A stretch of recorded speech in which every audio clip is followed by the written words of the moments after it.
welcome to another episode of Charismatic Misery. Tonight we're playing the module Curse Strahd, but it's been changed, transformed, and we're playing in the system and the setting of Frostmark RPG, everything created by moi.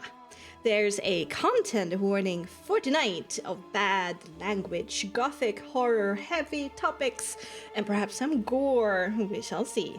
But with me, I have a wonderful cast of players. I have Lady Lyria, our half of a Magus, played by Jules, who sadly can't make it for the first half of this episode and might join us later, fingers crossed. But then we have Hamatia, our changeling warlock, played by Cookie. Hello. Hello. Hamatia is a literary term that has two definitions. A fatal mistake, or a fatal flaw. Hamatia is something that causes a character's downfall. What I did now is called foreshadowing.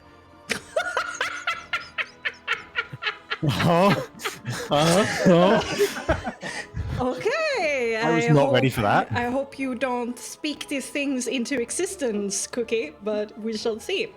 Nix of the Vistani, our tiefling bard, played by Adriano. Welcome back. I can't follow him, Marty. I'm sorry.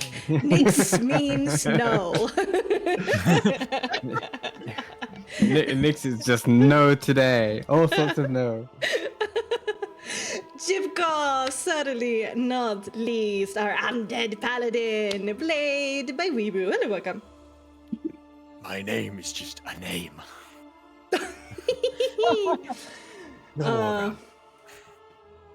All right, gang. What happened last time? Sorry, I actually closed Roll20. Give me a second. Oh gosh. I tried to fucking move around the tab, but middle mouse clicked it. Also, hey Mo, I saw what you did there, and I do enjoy it. All right, I've got it up. Sorry. Okay, Nice. Last session about 3 something weeks ago, because we got a problem child as a character and a person apparently. Yeah. Great. The asteroid, nice. Gotta be Owning it. truthful, you don't know. We were at the start we were pleasantly surprised by Luvas's disposition and our meeting, being such a friendly and charming individual, if not quite belittling to our nice little tiefling friend. Finishing our dinner at his campfire while musing about our bigger problem, which is his, I forget, are they brothers? Yeah, they older are. brother, actually. Yes, his older brother, that is fucking Aragal, prick. We should most likely criticize his leadership by all of his past actions in a good little smear campaign, which, you know, always is quite a good thing in politics, especially with a little theatre play that we're putting on, using the Vistani's pendant for gossip to our advantage. They just love to gossip, little gossip girls, I guess, and guys. For sure. Who's they? Question mark. Yeah. Aragal? We get a few ideas of how to win votes and besmirch our opponents afloated. And among them are ideas of various individual campaign efforts. Nevertheless, Nix asks for all of our aid, acknowledging that he cannot win on his own. This is no lone wolf thing. On our way to our various tasks, though, we are managed to see even more of Aragal's campaign strategy of just bribing the shit out of people who listen to him because he is given money by his vampire sugar daddy up in the castle. He claims to show it as both his and the prince's appreciation of their support. Despite the bad taste that this manages to leave in our mouths, Nix is inspired to show off his own strengths by starting a little healer's tent in the morning, which is nowish. And we'll split off to go on our little individual adventures. Some a lot more eventful than others, holy shit. First of all, we have our half-elven magus, Illyria, who goes off to first partying with her crowd, rowdy young folk, the kind of people she's in and around the most. Drinking, drugged up, anti-established teenagers, which somehow she managed to dodge getting roofied, which was a surprising but very thankful thing. Which she then inspires them to stick it to the man. And this instant being Strahd, the dickhead he is, little man-child. She doesn't sadly manage to find another group of similar characteristics, and the various starstruck tieflings she comes across are all drugged out of their fucking minds to be able to pay attention to politics this time, just like a night out in Edinburgh. Speaking from experience. Yeah. Next time around, she strikes gold by finding another group of people she feels at home with. Fencing practice. Oh, yay. But when it comes down to the politics, they're more inclined to vote for Louvash, which Valyria believes is not a total loss, and I think we can all agree because he's better evil. Yeah. Yeah. On to our little changeling, little girl. Hamatia, who goes on a Mission Impossible quest. Dun, dun, dun, dun, dun. Don't do more than 5 seconds. Which, while invisible, she manages to track the wheelbarrows filled with now mostly empty crates of bribes and wine, which are good as hell bribes for these guys, being ferried away by Aragel's people, who all seemed experienced in the art of combat. Sneaking into the forest after them, she manages to see about 25 or so goons, pile of barrels and crates in the meadow. Goons! They're little goons. They're grubby little guys. One of which is filled with goodies and the other pile is empty. Trying to sneakily investigate further, she stumbles into the darkness, but luckily, Soul is there to distract. She confirms that the goods come Nice. straight out of Castle Ravenloft. I love that voice. That's the one that I used for the fucking kobold ages ago. Murder! Martia tries to impart a conspiracy theory of the Red Fang coming for the Vistani's position of favor, but it doesn't take hold, as most of them believe werewolves are just a little dumb and a little strong. Mhm. Lastly, Hamatia spends the rest of her evening promising a blast of a theatre performance tomorrow evening, and that any Vistana would be surely sad to miss. Then we have our golden boy himself, Nyx, who goes to share the good news with Sophia, who eagerly goes to create some more poetic pamphlets. With Nyx's declaration of throwing his hat into the ring. Next, he goes to talk to Flor. Flor. Yeah. Baguette, oui, oui. About his intentions, and after a little bit of back and forth and a little bit of flirting, where she's frustrated with him not staying around for the dinner she was making for the party and going to court to that fanatic Louvash, she apologizes for Nyx's treatment after Eva's death. Nyx begins arguing his case, bringing up his past deeds and how he made a reading with Eva's Taraka and made himself tired as fuck.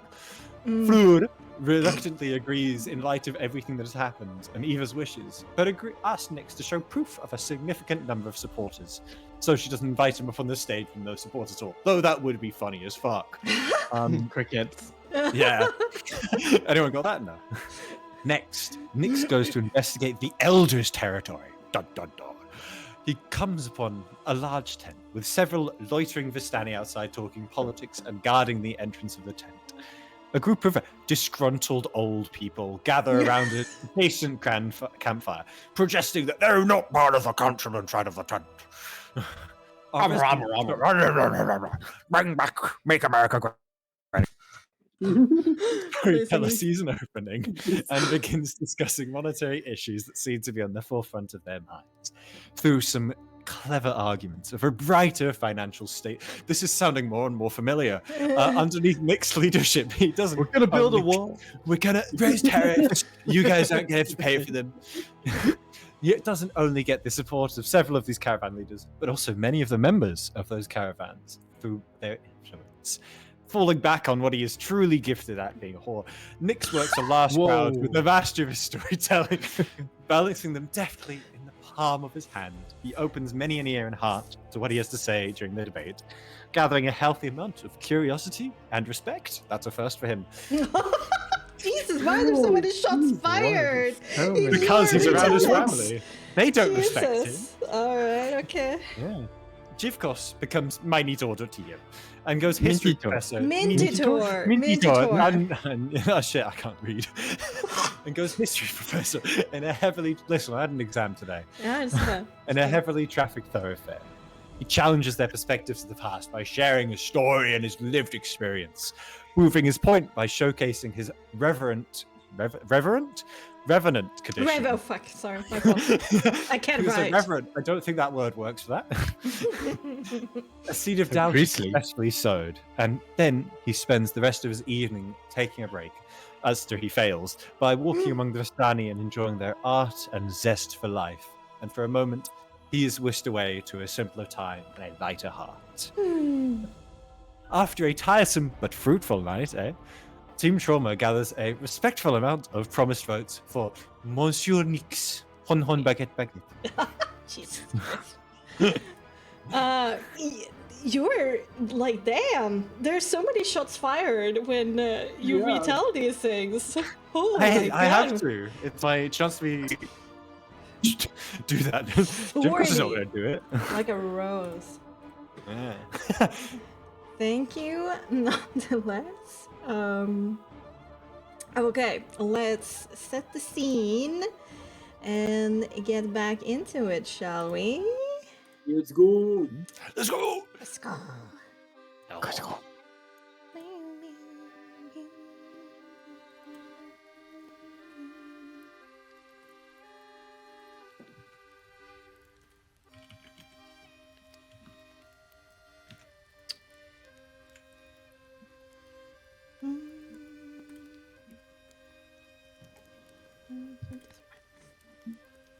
Perfect.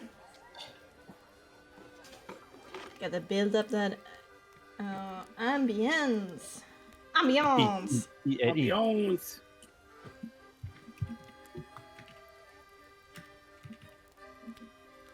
Let's go back here, actually.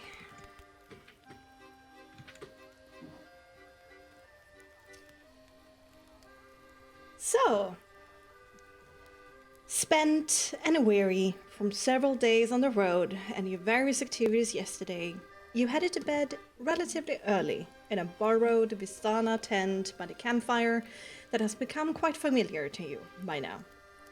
The ruckus of the Vistani partying well into the night kept some of you awake longer than you wanted, and your sleeps definitely turned fitful.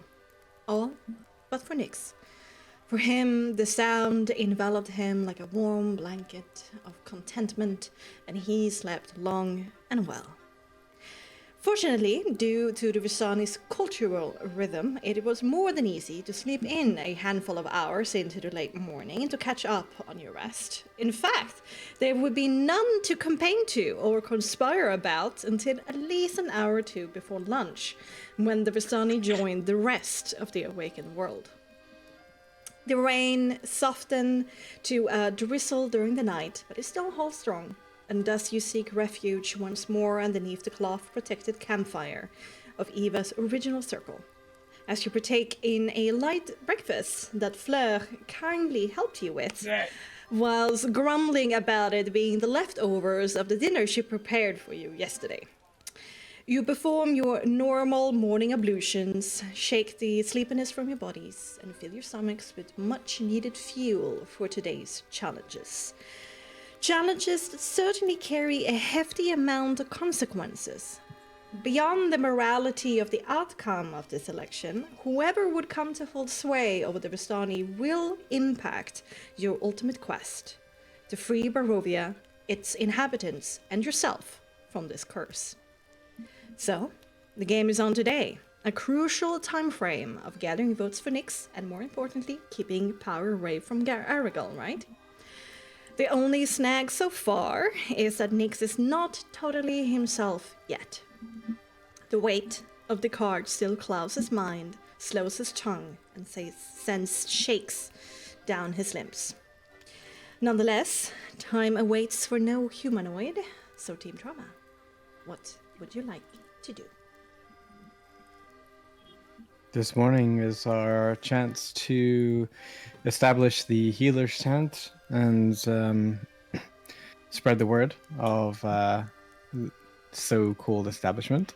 Mm-hmm. We also have further snooping to do on Aragal's, activities. Mm-hmm. And to sow any discord or to disrupt his operations any chance that we can get, as well as put on a play that potentially could reach more people in a sort of roundabout way, as opposed to just thrusting politics down their throats, as Vistani tend to be a little less focused on like direct messaging, shall we say, and more about storytelling and anecdotes and jokes and such. I It's thought a you said we're gonna have feeling. to do It's a like subliminal. vibe. Let's start doing subliminal messaging.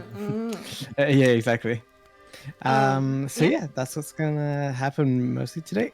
Cool. From a mechanic standpoint, to make this easy, you have 3 opportunities today to make vote changing rolls. So you have basically a couple of hours each for 3 attempts to sway a significant number of votes.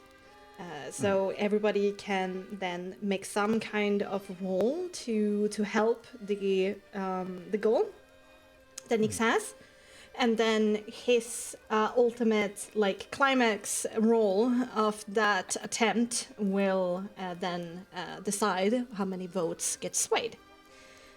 So you get basically 3 attempts today to get the votes. You can do 2 things in a row. For example, the healer's tent twice. But know that the second time around, it might not have the same oomph as the thirst. But it probably is more safe if it was successful the first time around. So I do believe the theater is going to be the third and the last, because it was going to be during the evening, right? And Yes, then it is. we had a healer's tent to set up. Probably is going to be the first, but then it's just a question of like the second, the middle of this day, what you would like to fill that with.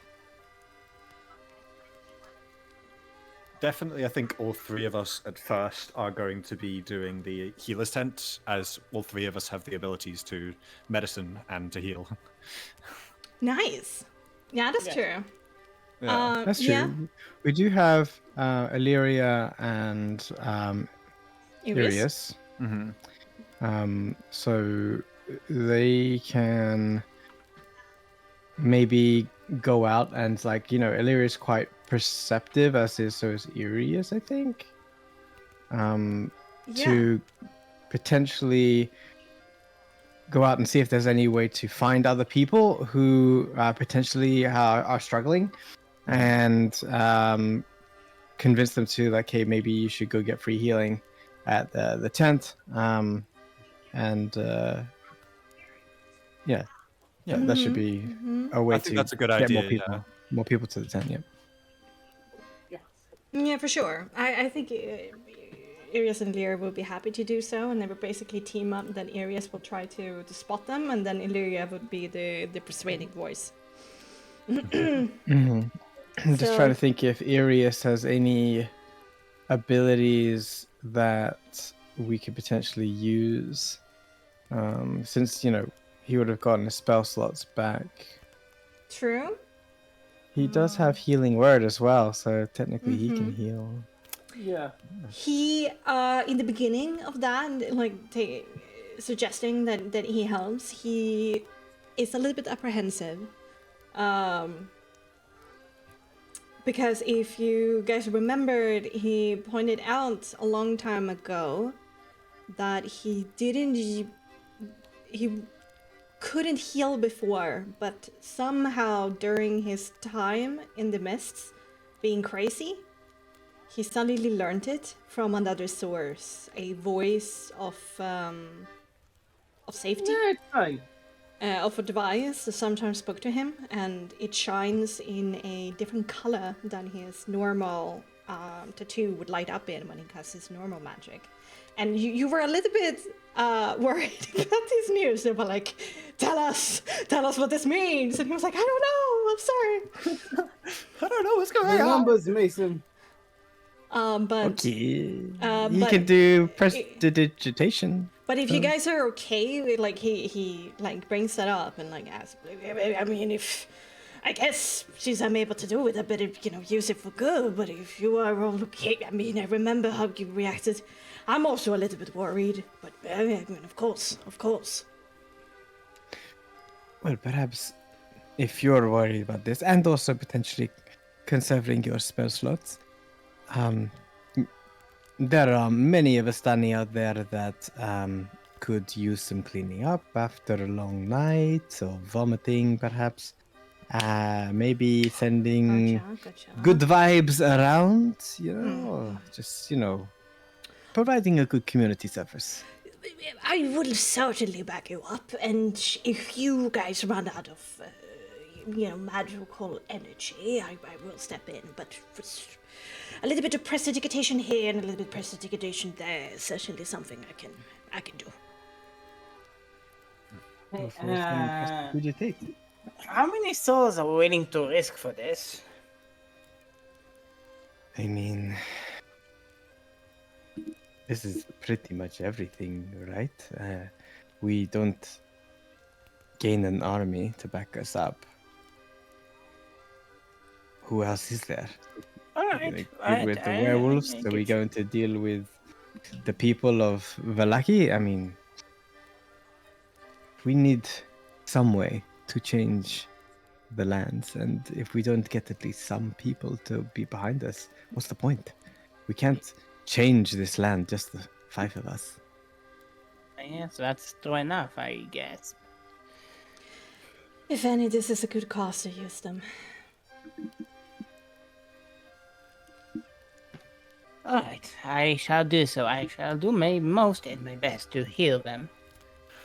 Do we have any normal medicinal remedies, just in case there are some people that do not require magical to cure their ailments, as that would be a waste of our resources that may then be better used to further others? Do you mean like potions? Normal, Or non-magical? non-magical? We do have our kits, of course, but we have To heal been scares, using kind of them. need them. Yeah. I think, and also, Jivkos, this is our opportunity to show that we have the ability to provide something more than just words. This is our chance to showcase what we can provide. And relying on things that anyone can buy, that's Aragal. He's the one throwing gold around. We don't have that kind of cash, but we do have this ability. I see. My apologies. No need to apologize. We were just discussing our strategic plan. This is strategizing. Kato waves broadly and walks up with some speed towards the campfire with his signature smirky smile. Ah, there you are. So, Mom and the rest of the oldies want to talk to you, Nixie. They want you to go now? I can show you the way if you don't know. You don't want to be on the bad side with the old ones, you know? Right? Right. You guys, you got the setting up of the tent, right? I'll be right back. I'm sure this won't take too long. Of course. Illyria kind of stops you and she goes, "Are you sure you want to go on your own? I can come." I would appreciate your company, for sure. I will not let you go alone. I'm coming. Thank you. She nods and kind of high fives Irius to begin without her, and she will join him whenever you're done with this. Okay, Jibkos and Valamardia is setting up a tent. Was it Havarti or is it Asphodel? Yeah, is it Valamardia or is it Hamsfuda? It's not Asphodel. It's right now. It's like the Asmardia? actors from Beyond the Mist. It's the playwright from Beyond the Mist. Yes. The tiefling. Okay. Well, howdy, y'all.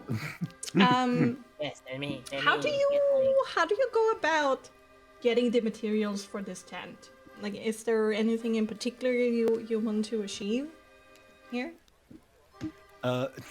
Probably a big way for them to just be able to tell that this is a tent, like that we were talking about of. Yes. Like, We're feeling. looking for. Yeah, we're looking for like healing symbology, like Caduceus staff or like a plus sign, like the red cross. Jesus Christ. Just like a big sign that is free healing here. We have like Sophia who has like art materials and That's such true. Sophia to could help like do a a sign. Yeah. Mm.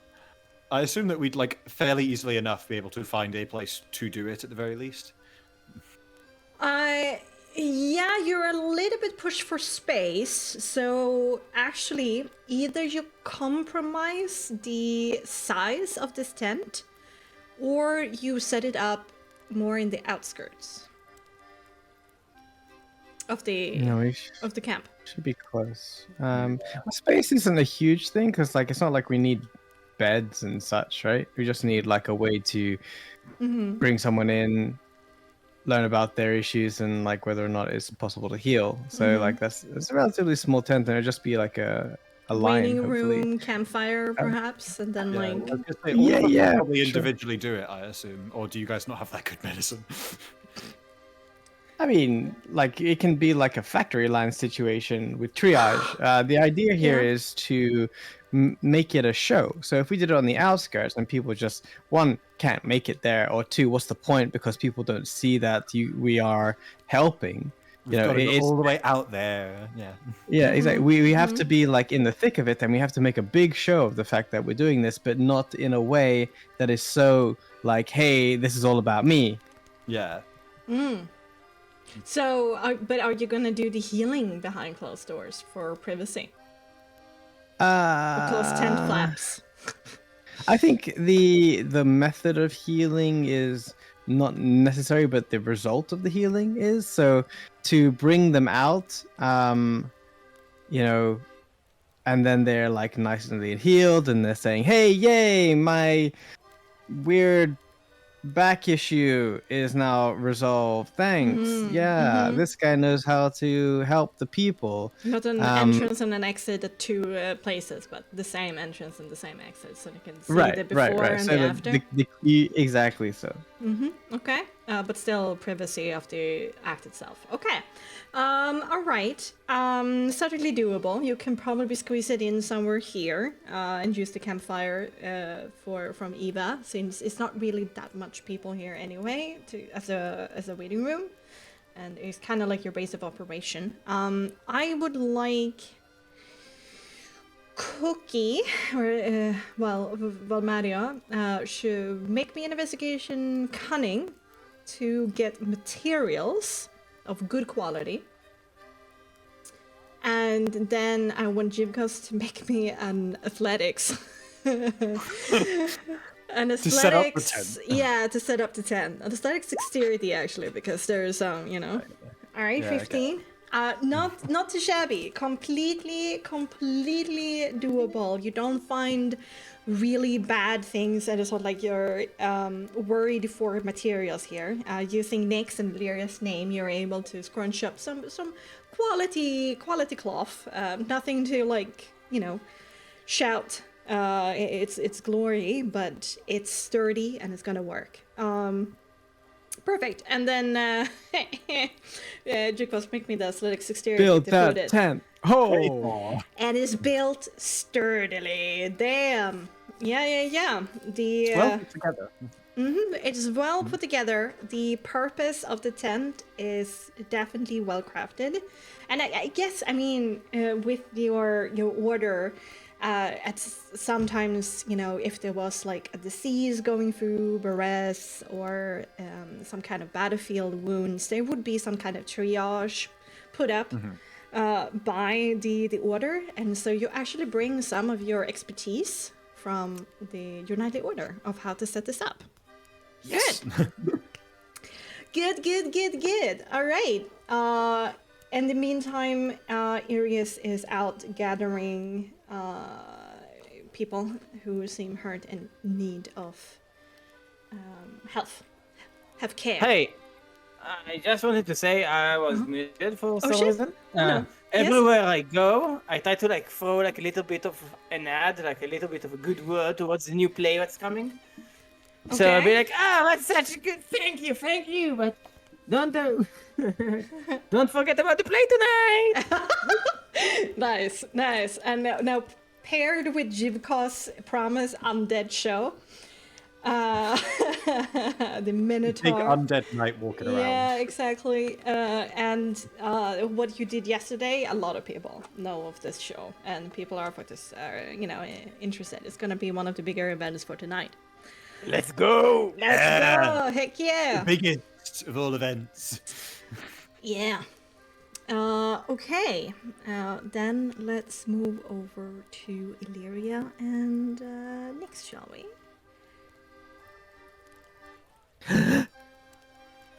Indeed.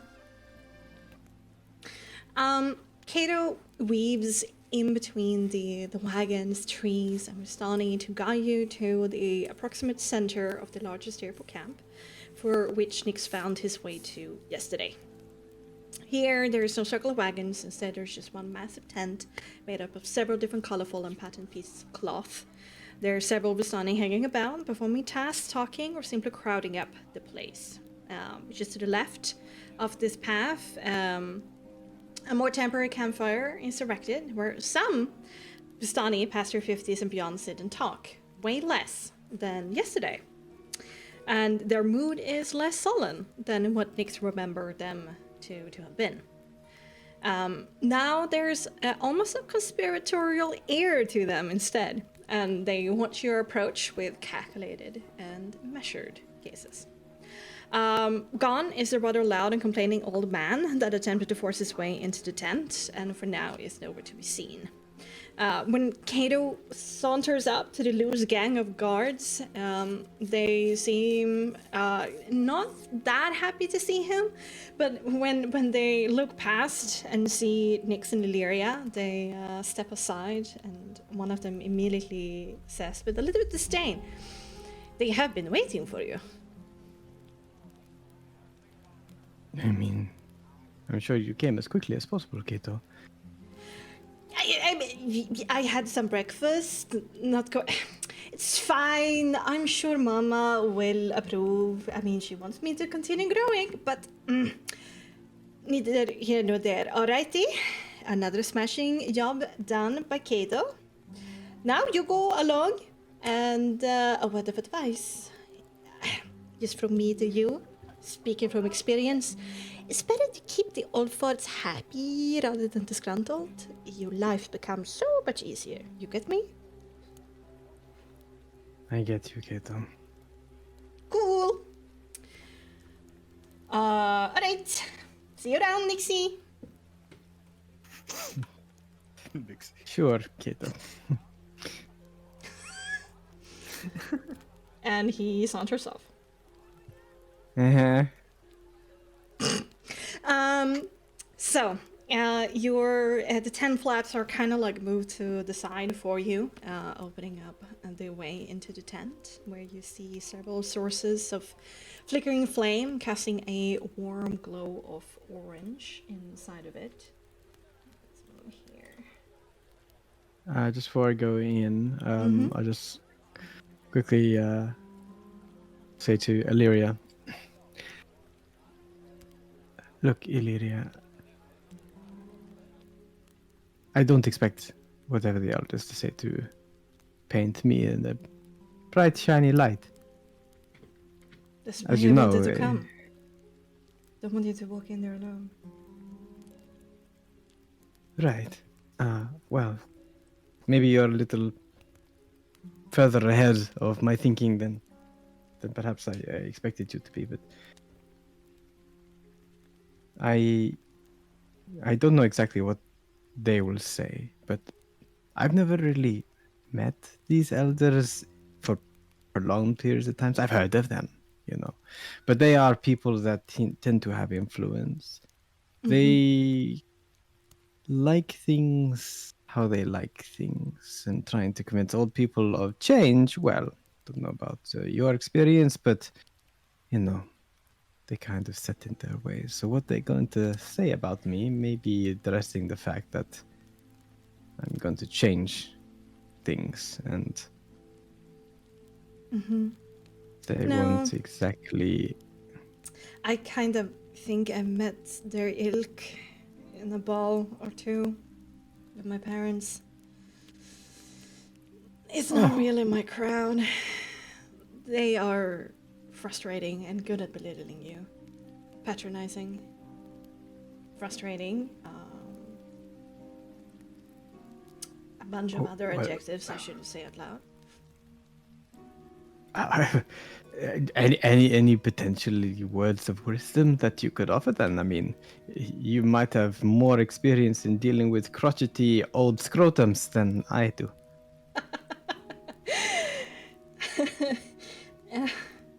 Eloquently put. It's kind of what I wanted to say, but the more you stay out of their attention, the less trouble they're gonna cause you, good or bad. The less they care, the better. At least it was for me. Yeah, but that's not really going to help me right now. I mean, I'm here. They are aware of what I'm intending to do. I can't just stay out of their way anymore.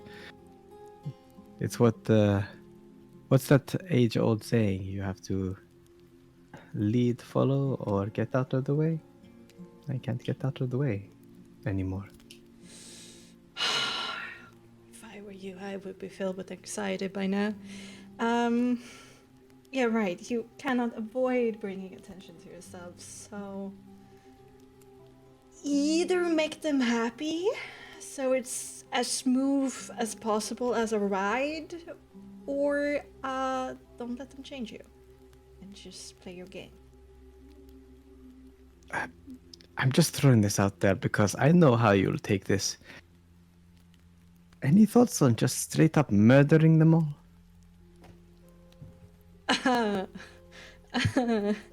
Well, that thought brings me less panic. What is the play here? No, I'm just trying to make light of the situation. Obviously, we can't murder them all, right? Yeah, Right. yeah, right. Less of a headache, but I don't know what about the consequences of that. Also, I think we've toiled the line of doing fucked up shit enough, right? Right. Think it would be questionable if I go into the tent and they all suddenly die of old age. Right. Let's get this shit over with. I mean, it depends on how good you are at spinning the situation, but I think... I don't think you can get away with that. You're good, but you're not that good. Yeah. Well, what can you do but be at the mercy of octogenarians with a need for prune juice? Yeah, what can you do? And she pats you on the back. Fucking old people. Okay, let's go. You have the oldest person Yeah, here in the party. Jivka suddenly sneezes. And like a bunch of bile comes out, smells foul. Wow. Yeah. A bit of blood. Yeah. Black blood, half coagulated. Yeah, okay. Any users. So, you step out into the tent where there is a warm glow of orange. The floor is covered by a kaleidoscope of rugs and pelts hanging from the wooden skeleton, hoisting it all up, as well as attached to the cloth walls themselves. And there is a myriad of hanging trinkets, tapestries, cloths, incense in fast containers, and even a colorful bird in a cage that chirps from time to time. Scattered around the room along the walls are various sitting arrangements with small tables. All flat surfaces not assigned to the purpose of sitting upon are likewise covered by an eclectic collection of odds and ends. Decorative plates to odd flowers, various fancy boxes, and dozens of other random things. They might all be peculiar or beautiful, but any further investigation would easily reveal that none would fetch that high of a price. Something that Nyx recognizes is that scattered among these baubles, trinkets, and cloths, there are some that used to belong to Madame Eva. Among them, most of these items are either cleaned, repaired, or cleverly placed to conceal the damage that Eva's tent took in her last reading with you. In the center of the room, in a half circle facing the entrance and propped up on small wooden platforms that they all sit upon, are 7 older Vistani dressed in their best fineries. Among them, you recognize both Ion and Dorinia. Together, with a pretty ceremonial and solemn vibe and tone, they ask you both to sit before them. Nyx enters and observes all the Sunny sitting on their perched chairs. And taking in the tent and the fact the last time he was in this tent was a pretty traumatic sort of turn of events. He swallows his pride and his ego and his fear and does a respectful bow. And you say that they gestured for him to sit? Yeah. And he says, before going to sit down, says, Elders, thank you for the opportunity for meeting you today. I apologize for my tardiness. I came as soon as I heard. And you guys sit down. There is actually an air of they like that. In the corner it pops up the text, they like that. Everybody likes that. Several of them kind of nods approvingly, pleasantly surprised by your reverence. And there are some nods of this kind of lofty, we forgive you kind of deal going on. Oh yeah. Yeah, right. It's in their power to forgive. Yeah, exactly. The person furthest to the right, seat number 7, kind of grumbles underneath their breath. If we only knew you were here, Soda. But immediately afterwards, the one in the center, seat 3, says, "Welcome, Lady Lyria and your companions to Sir Paul, and welcome back, Nyx Navarre of the Roost." Ion speaks next, sitting at position 5 in the half circle before you. "Yes, welcome back for a second time, my lady. Much has changed, but the most important things have not, and among them is our hospitality to you." The first one, furthest to the left, asks, "You have been made aware of our traditions of hospitality, yes? Or in essence, at least. He could do that at least for you, Illyria kind of looks between seat 1 and you, a little bit rapidly back and forth. Yes, of course. In essence, yes, of course. Well, that's something. The fourth one immediately speaks afterwards, a shriveled old man, not too far away from Death's door. "Then we must apologize to you for the last joyous subject we are about to embark upon, Sunny. It's unfortunate, but essential," comments the third one again. and Dorinia, who might be the youngest among the gathered Vistani here in sitting position 2. She can't hide a smug smile from spreading on her face. I'm sorry to say, you'll have to go without one of your companions during your time with us, Lady Lyria. I banished Nyx from this camp, and my word still stands. And the 7th seat, once again, mumbles underneath their breath something that can still be heard clearly. Filthy imposter. May I say something?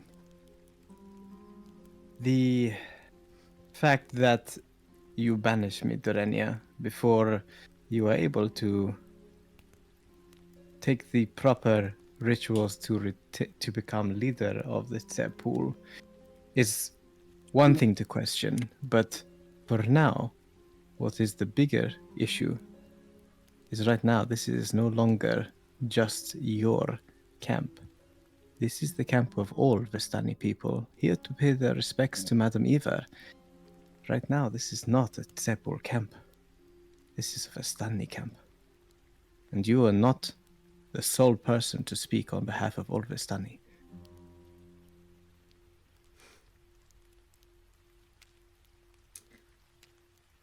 He speaks correctly. And Dante, that is not necessary, such words. We're here to honor Madame Eva, not to spit on her spirit. Exclaims the last person that has yet to speak, a woman in position 6. Yes, let's refrain from using such language that stains the sanctity of our leadership and colors a matter we have yet to fully determine. As he speaks, it's not completely clear, this problem. Seat 3 sighs.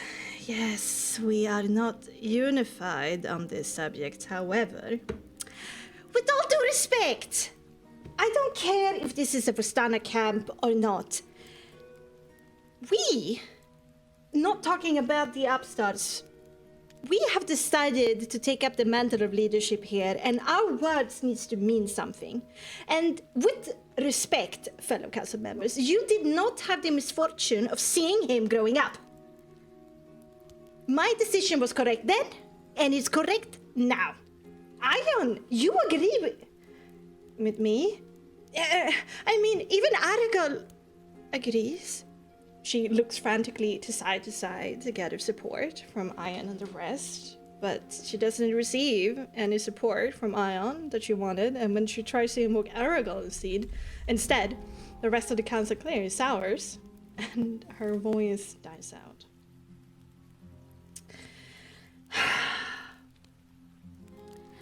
Let us also refrain from giving that upstart any credence. The vote situation is bad as it is. It's not tradition. And it shouldn't be held at all. Why are our leadership being questioned? Are we really going to go ahead with this vote and agree that our leadership is in question? That's neither here nor there, my friend. But let's not tarry from this subject at hand, please, everybody. It's been an hour already of focused contemplation and discussion, and we need to focus at one thing at a time, please, especially now. Dorinia, the simple fact that since you uttered your hasty exile, a task that should have been performed by Ion as the oldest within the Roost, it is clear that he has... He hesitates. And then the older one, the oldest one here, the one that is pretty close to kicking the bucket. He has accepted the cup, so to say, if I may continue, and that must be weighed into our discussion. Things aren't as clear as they used to be. Yeah, assess seat 6. The news of him as of late must be taken into consideration.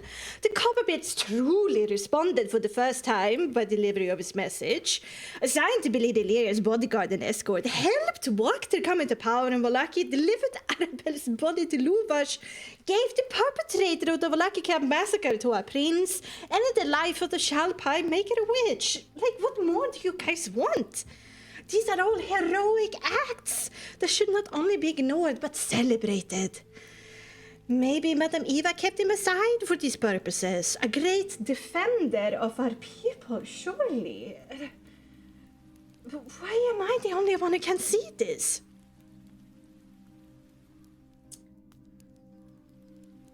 Everybody goes a little bit silent at the mention of Madame Eva. I would speak up and say, Madame Eva took a interest in me ever since I was brought into this roost. I know I'm somewhat of an outsider, but she saw something in me, something to keep me around, despite the fact that everyone, well, preferred not to have me. But Madame Eva was very rarely wrong. And none of you can refute that. She was able to see. She had the cards, she had the sight, and we followed her diligently for centuries. I was in this very tent the moment she passed. And she gave me her last seeing, along here with Illyria. She believed in me. She believed in my friends. And I believed in her and her message. And I have been following her last prophecy ever since leaving. And it has led me to all those things that you have just heard. And it will lead me to so much more. This is Madame Eva's prophecy and her legacy, and I intend to follow it. Seat 6 kind of makes this exclamation with their arms, like, there you go! There you have it! Gestures to everything like SpongeBob. Yeah, like, yeah, basically, yeah. Seat 4, the very, very old man kind of like nods slowly. Seat 1 and 3 kind of like have this contemplated look on their face, whilst seat 2, the Renia, 5, Ion, and 7, that guy who have only been like saying short things that have been very hurtful, all of them those 3 don't seem to be persuaded. And after a bit of silence, as kind of like the council look between each other and notice that they still don't agree, seat 3 kind of sighs again loudly that he seems to do a lot. As you can see, Ixnavre, we're not a unified voice in your matter. And considering the very important events that will take place very, very soon, by these two opportunists. Sorry, my voice isn't what it used to be. Who wishes to topple our traditions to grab power when that matter has been dealt with. I think we can circle back to this. I think we all agree, considering what his familiar relationship was to Madame Eva, that he should be able to stay for the funeral. However, until the debate is over, we haven't made a final decision, and therefore the exile still stands. We will revisit this after these events. You're not allowed to stay within the confines of the camp until the funeral, for which you can visit, and then before the debate starts, you have to leave again.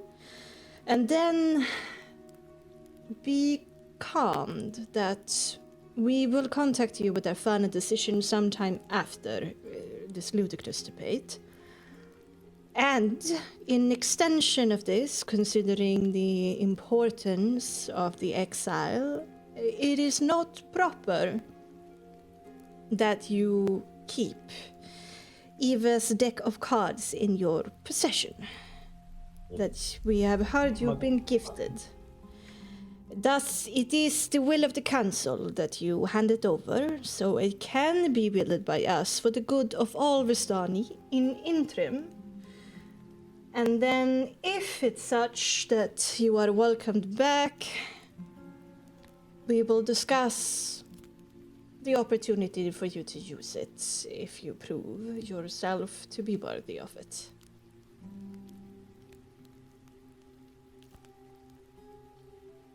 Can I look at them and like this was seat number 4? Three. 3? Yeah. Yeah, look at him and say, I just like, I would squint my eyes. I want to like, I guess get a feeling of whether or not everyone is in agreement with his, like what he just said, and whether he has his own conviction behind these words, or if it's something that maybe he is forced to say. Okay. Let's do an empathy composure. Ooh, 21. 21. 21. What's that plus 2? Okay.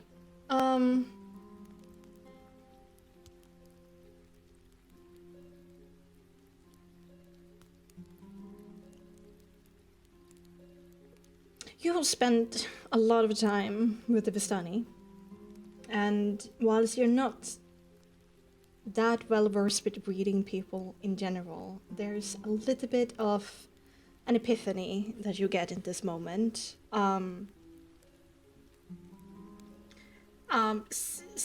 It's obvious and no role to be had that seat 6 is definitely not agreeing with this.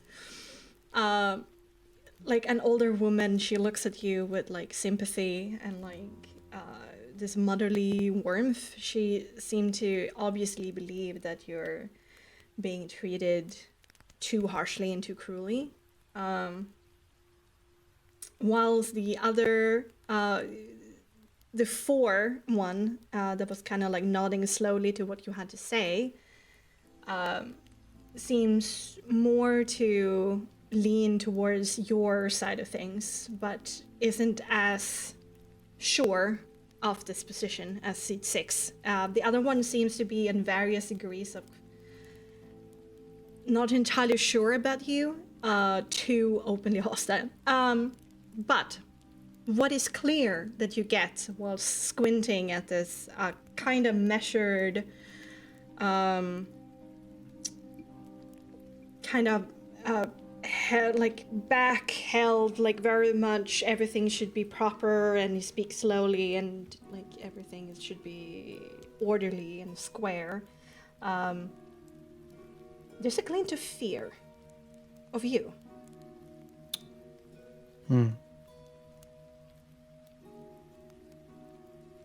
So Nyx like addresses seat 3 and says, I see. So you wish to exile me. You wish to cast me out like some boogeyman from the sky. That's an easy solution, isn't it? You know? Banish the voice that dares to question. The hand that reaches for change and the mind that dreams of a better future. Don't get excited, says Seed 1, the nasally one. You will be able to argue your case after all of this, but for now it's too much for us to handle. The Aragal and Luvash situation needs to take place, and you can understand that for the good of all Vistani, they should not be allowed to rule. We need to follow in Madame Eva's footsteps and have the old and experienced voice be in charge. It's only natural, of course. So you need to take a step aside for the good of the Vistani, okay? I respectfully disagree. But you are right in that the Aragal and Luvash situation is touchy, and their claim to power is going to tear everyone apart. Which is why I am putting myself forward to lead. Oh, not another one, says Seed 1. Seat number 7 whispers something underneath their breath, like a pretty harsh insult to you. Number 4, yeah, basically. The old man kind of rubs the bridge of his nose. Seat 6 is kind of looking worried, but kind of smiling at the same time. But Dorinia is very unhappy. Let's go, fucker. Nix! I mean, it's bad enough that Arigal and Luvash is allowed to, but he's not. He is not even. He's exiled. I exiled him, and he should be exiled. He is a danger to us all. You know as well as I do that exiling me will solve nothing. It is fear disguised as leadership. That is what you are doing. How dare you! And then Dorinia starts like shouting. Some other people start shouting, and there's like starts to be this shouting match between the council. Everything erupts into chaos. You try to get a word in, but they're like not listening, and you see how not unified these 7 people are. I will like raise my voice as loud as possible and say like, exile me and you will prove only one thing. That you fear the truth that I carry. And if fear drives your decisions, then you have no place leading our people. Now, I don't want that. I see a purpose for an eldership. I do. But I will not run from our problems, and I will not be silenced. If you exile me, I will still fight to free us from the mists. Not because it's my duty, but it is because my purpose and what Madame Eva wanted for all of us. And when that day comes, that the Miss Parton Freedom calls, you will remember the one that was that you cast out. It was the one that was fighting for you and the rest of the Vistani people. Little filthy halfling. You should be happy we are not stabbing you in the... Dante, please stop with these things. I don't care. He needs to leave. I don't want him here. And then seat 3 goes, it doesn't matter. Maybe we shall relieve this exile because he has to come back for the funeral. It's hard enough as it is with everything going on, but the Taroka deck needs to be returned, okay? We cannot, in this moment, there's too much power. And then seats number 7 again calls for you to be murdered.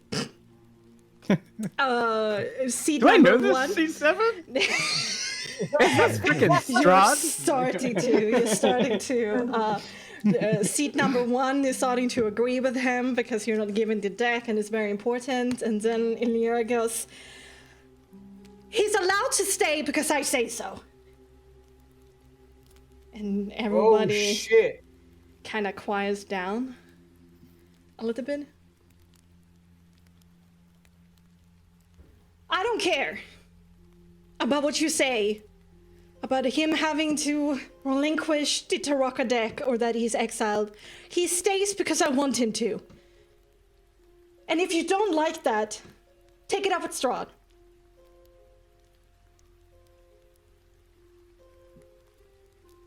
Man. Oh, shit.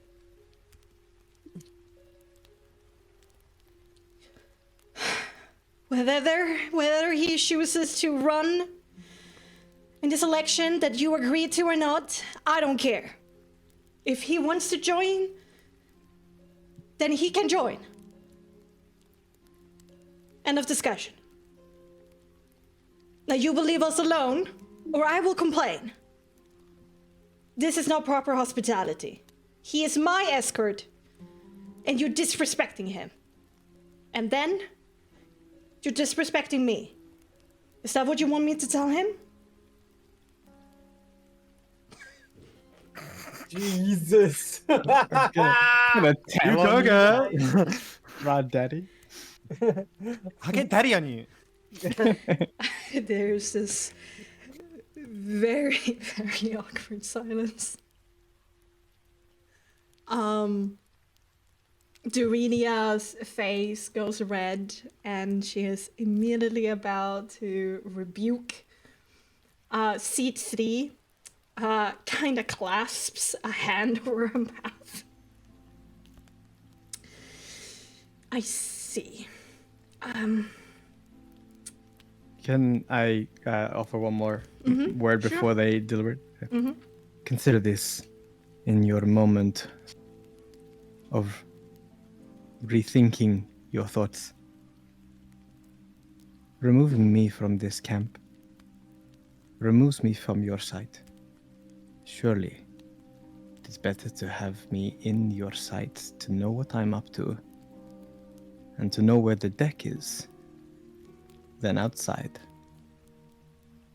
For I will not give up the gift that Ava left to me and that already is speaking to me. Seat number 6 goes with their arms again. Look at that! What are you guys doing?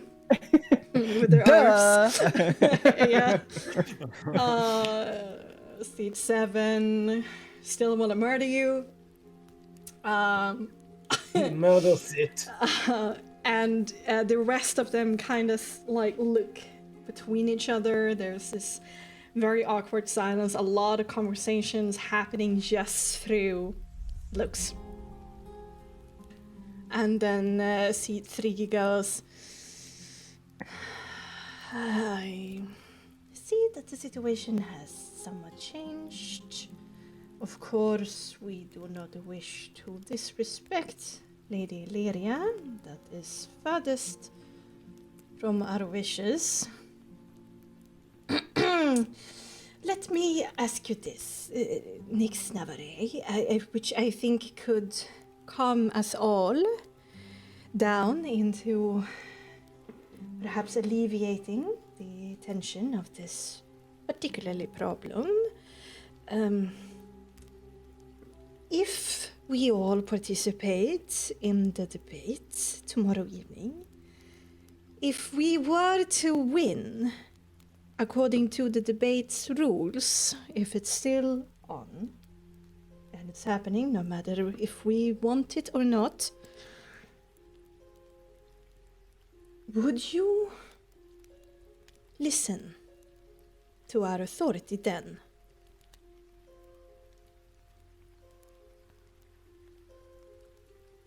If the people vote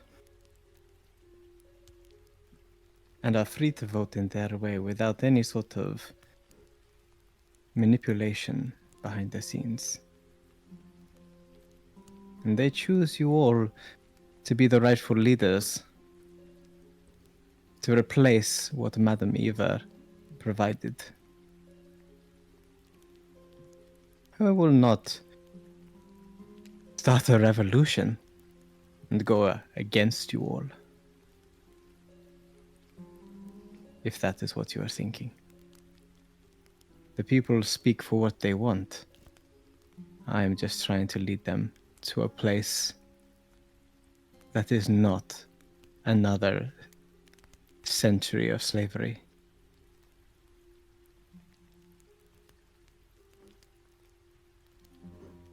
There's another kind of conversation happening through gazes. Seat 1 definitely do not agree. Seat 6 definitely agrees. And then like a varying shades of agreeing and not agreeing between the others. Then that's in the light of this change of pace. That will have to be good enough.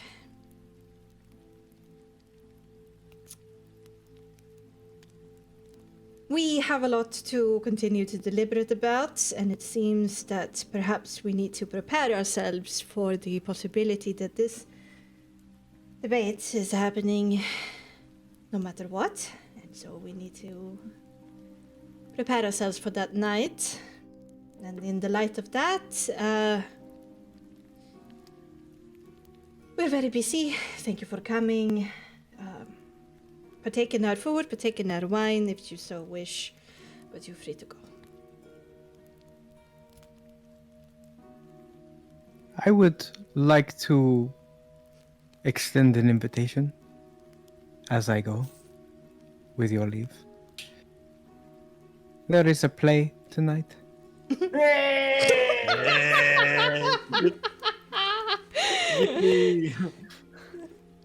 Yeah.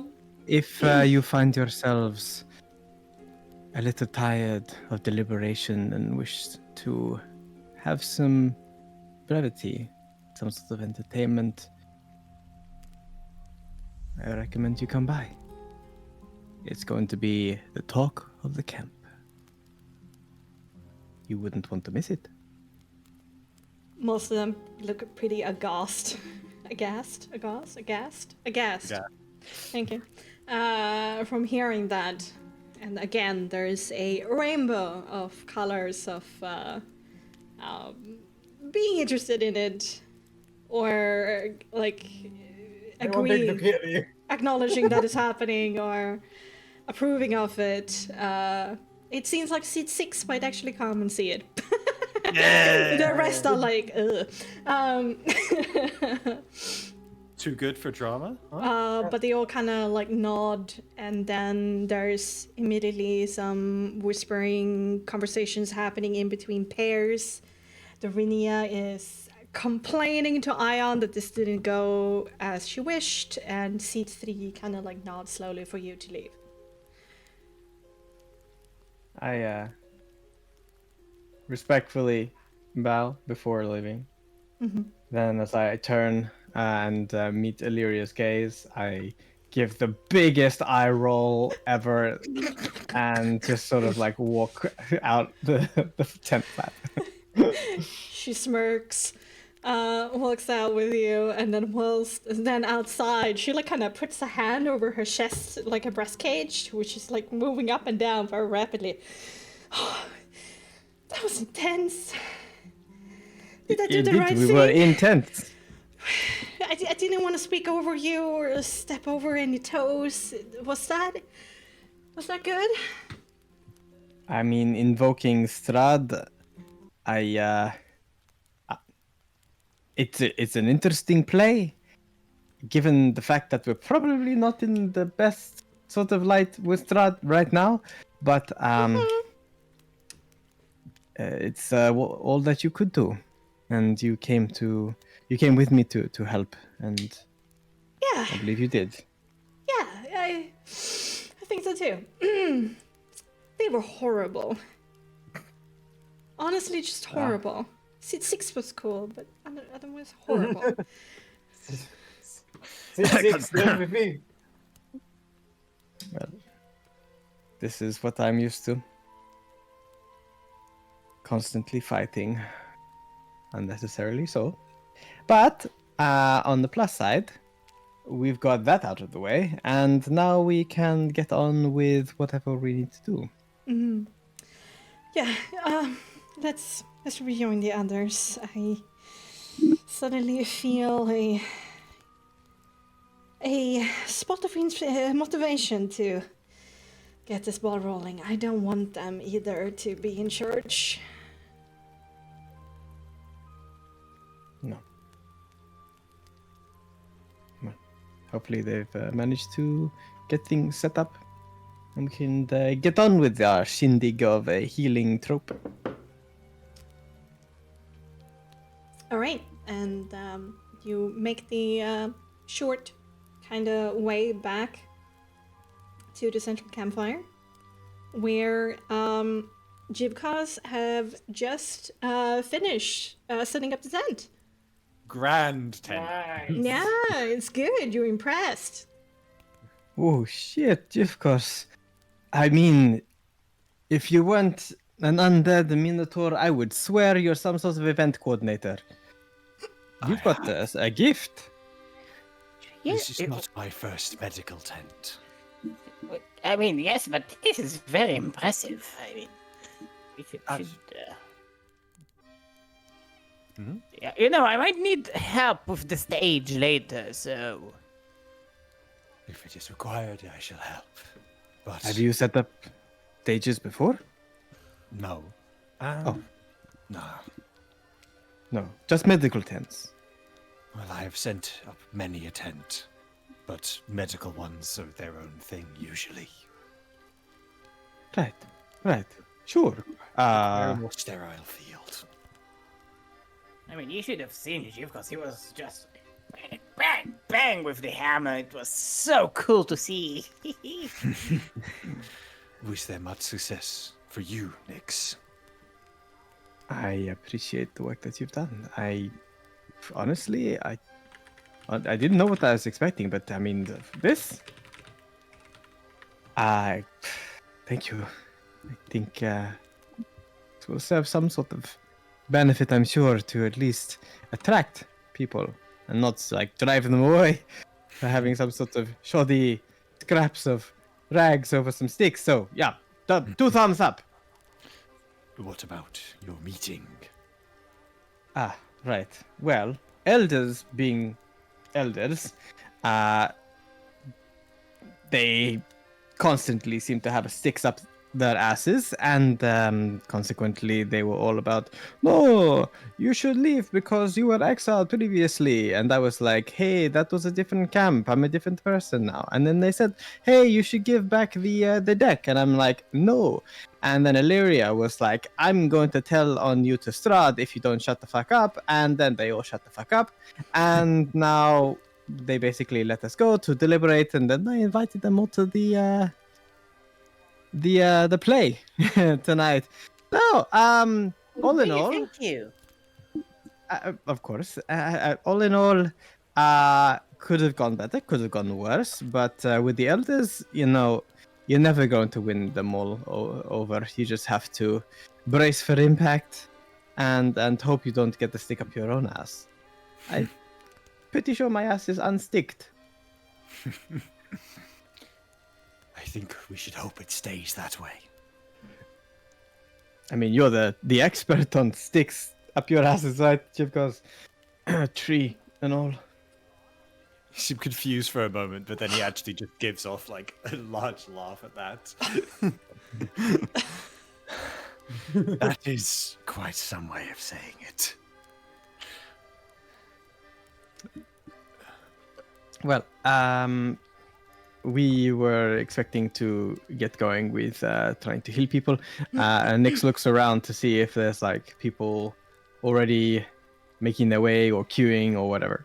Yeah, Arius has sent like a handful, like 3 people over, because this is very much new. People aren't sure, is this a scam? The Vistani are used to running scams.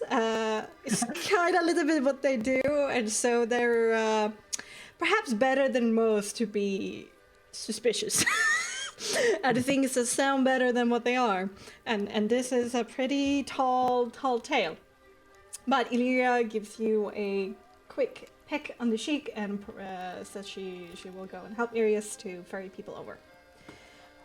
towards that end, Irius is going to make a roll with advantage with Illyria's help, and we shall see if he manages to bring a bunch of people over, or how's it going? Come on. Come on. Let's see. He is going to Do it. He's going to use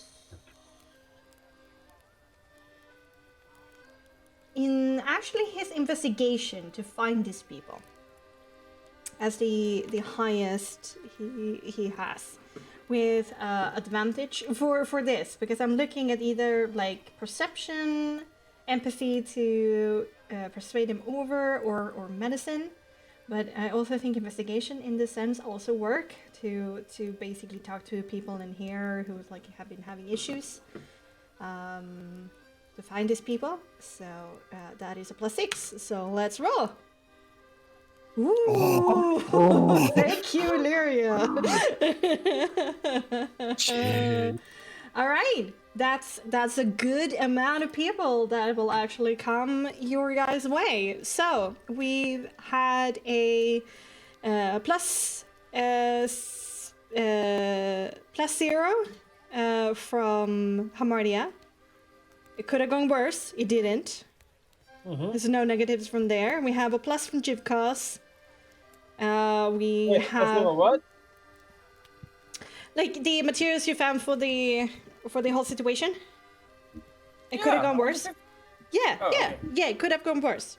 Like this is good. Okay. There's no negatives involved here. Since you had to make a roll, this is still a good outcome. So +0, and then a plus from Jibkos, a plus from Irius and Illyria, and a plus from Sophia. Yeah. So +2, +1, +2. So 5. Okay. You will get an extra +5 to this, but you will still roll with the disadvantage. And when you perform this stunt over the next couple of hours, Nix,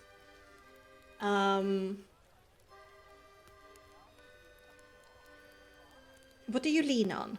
Is this your medical mastery? Is it a performance? Is it empathy of like treating these people and promising that they will be all right, and like bringing them out with kindness and having that kind of thing spread? Or is it just your like magical performance of how splendid and splendorful you are? As much as I would like to, make it all about how amazing Nyx is, I'm not sure that is the thing that will resonate with the people, because like I think the Vistani in general just can see through fake bullshit. Yeah, so the 3 kind of angles I will allow you to take with this role is like either a medicine cunning, a if you don't have a particular like craft performance special skill, this will be some kind of persuasion presence for the performance of the whole thing, of how magically mighty you are and how fantastic their wounds and their diseases go away. Or it can be an empathy manipulation of like spreading how kind and empathetic you are to their plight, and that you're willing to, put in the time and your resources to help them. So yeah, so medical mastery, like skillful from or performance or kindness. Could it be from a focus of like, yes, it's about healing them from like an empathetic perspective, but there is also an objective to this, right? There is also a reason for doing it, and it is a campaign after all. So I'm wondering if we make a roll that has yet to be rolled in all of Frostmark. What? Okay, Um, sell me. Using like a leadership, but with instead of presence or manipulation, like some form of I don't know. I mean, it could be manipulation from a leadership perspective, I suppose, but composure. I don't know if it works that way, but the idea here is like it's not specifically in my mind. It's not specifically empathy manipulation because it's like yes, I'm manipulating their thoughts, but it's for a purpose that is not entirely empathetic, but also he needs to showcase that this is for the greater good. Like the fact that he is and his party can heal is like a demonstration of the fact that this is something that a leader should do rather than sit back and do nothing for the people, but show that the leaders actually are working for a better goal for the future, and healing is just a part of that. So I don't know if that changes your mind or it's a possible way to roll. No, I get it. You're trying to be basically a role model of like what they should be, and you're trying to be a role model of what leadership should be. So yeah, I will either allow you to argue that case through empathy manipulation or show it through leadership presence. I think showing it is the right way of doing it. It's like it's a bit of presence, like you say, but it's about the leadership. It's about showing what the brighter future is, but also from a perspective of like demonstration. So I think leadership presence could be the right one to go for. Okay, all right. In the meantime, in between Illyria and Iria's ferrying people and finding them basically going back and forth, and they're taking a little bit of a break here and there, and Illyria comes up and gives you some gossip of what's happening outside. Luvash's followers are moving about in between the people, but there seems to be still some tension that people like the Vistani are a little bit wary of like how weirdly they act. So that hasn't been going so well this morning. There has been news of another bribery session by Aragal, and Illyria has overheard some people like boasting about the things that they got from Aragal this morning. And a little bit more, with more apprehension, she tells you that Dorinia probably, considering what has been said here, have been spreading some stories that she doesn't know if they're true or not about embarrassing moments from Nick's childhood. And she's seen like Vistani walk around and gossip and badmouth you with these stories.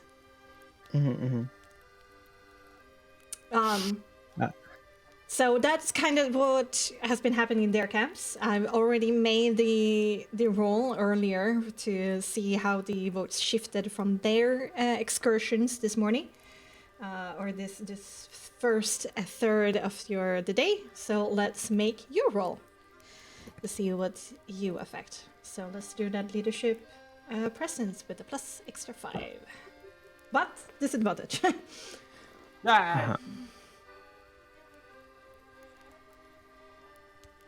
As this is going on, like the Nix will bring up the fact that hey guys, you know that Hamatir, you saw that Aragal was doing some shady shit and getting like supplies from Strahd, right? That's what you saw yesterday.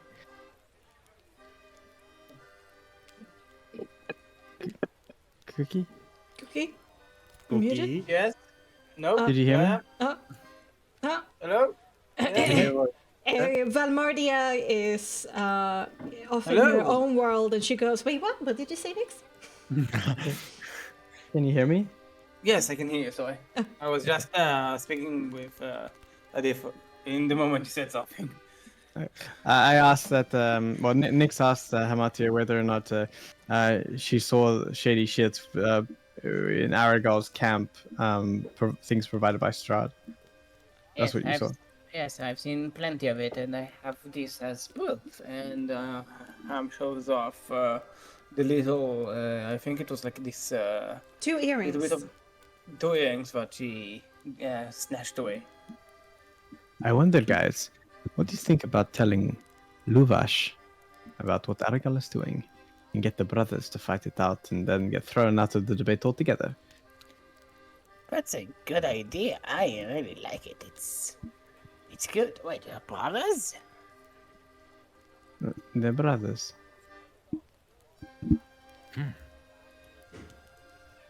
Luvash wasn't exactly happy about how Aragal handled the investigation, the search for his daughter that we did. And he has completely contrasting and opposed views of what Aragal wants to do.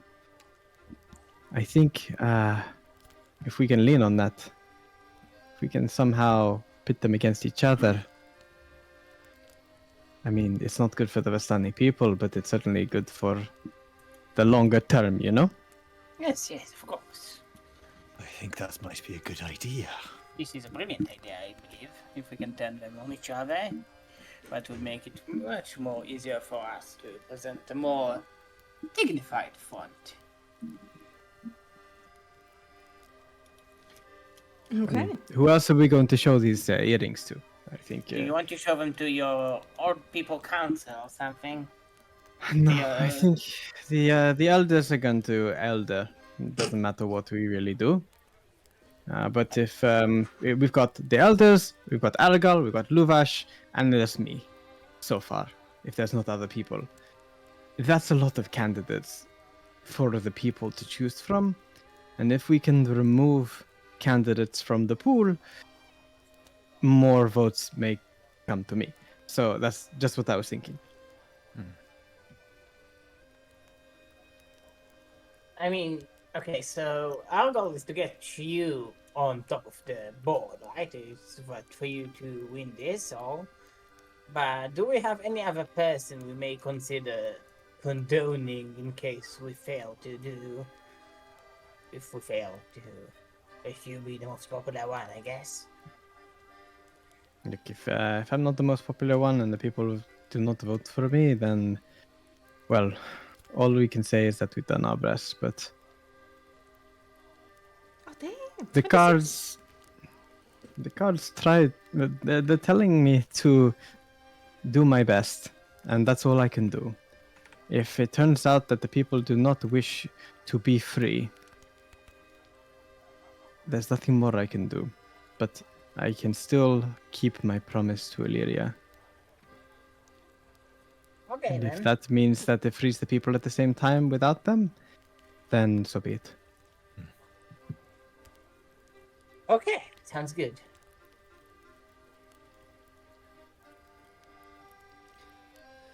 Okay, so some perhaps activities to do the second third of this day. A 26. Damn. Still with disadvantage. Still great. People are impressed by doesn't seem like a political stunt because it's so well set up. I mean, the design is certainly very, very tasteful, made by Sofia, and the tent is well set up. It seems like an organized effort of doing this, and the right kind of people and the right amount, like a certain volume that you wanted to come here and spread the word, was found by Illyria and Arius. Various issues from like issues in my knee, and I can feel when it's about to rain because my knees start to ache, to like I have a fever, to a cold, to lifelong Minor disease. injuries. Yeah, minor injuries, things that they struggle with, old people with their old people problems. Old people smell. There's actually one of the caravan leaders that during that Nyx met at the campfire, that comes around, and Nyx does a great job of showing that this is what a leader should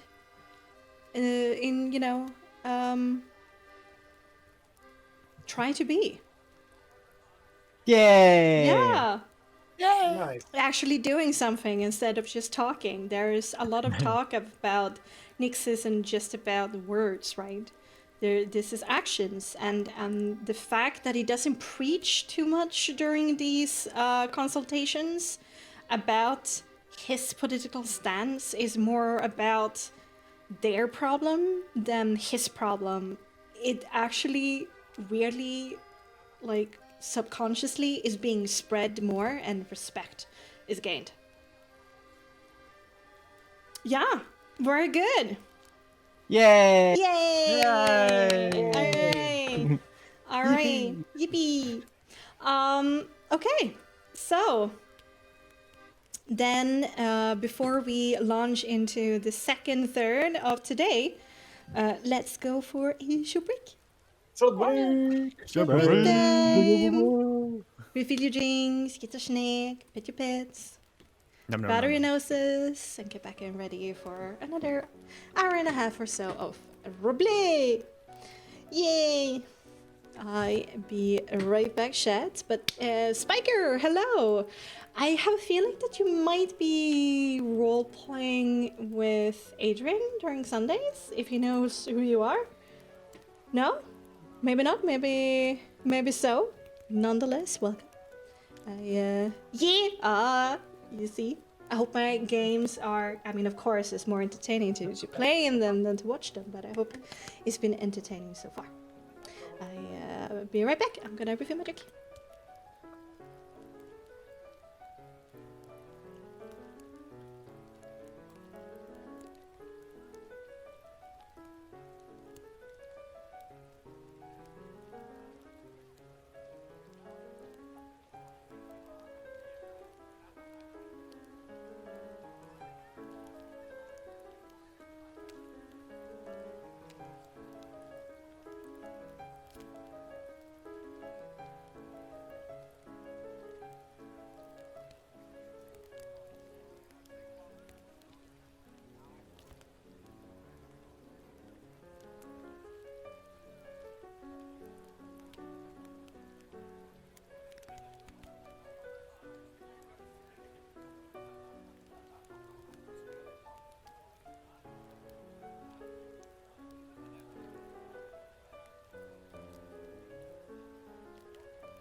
You can actually thank Hamo for very nonchalantly saying, "Hey, come watch the stream." Really, Hamo?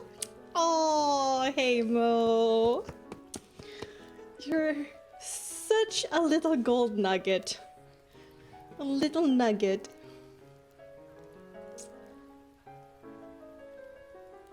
What a great friend. Never care. It doesn't really roll off the tongue, yeah, but you can't really say Nyx care either because it's like no care. Nyx to disease or something like that. Nyx pain, Nyx to pain. I mean, Say question no is, to does pain. Nyx care? Nyx care. Destiny's Care. Never Aid. Never Aid is pretty good as well.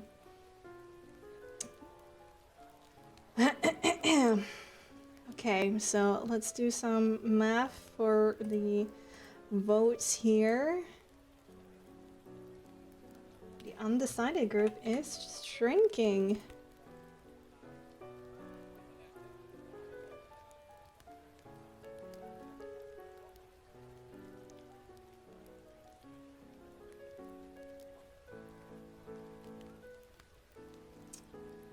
Alright.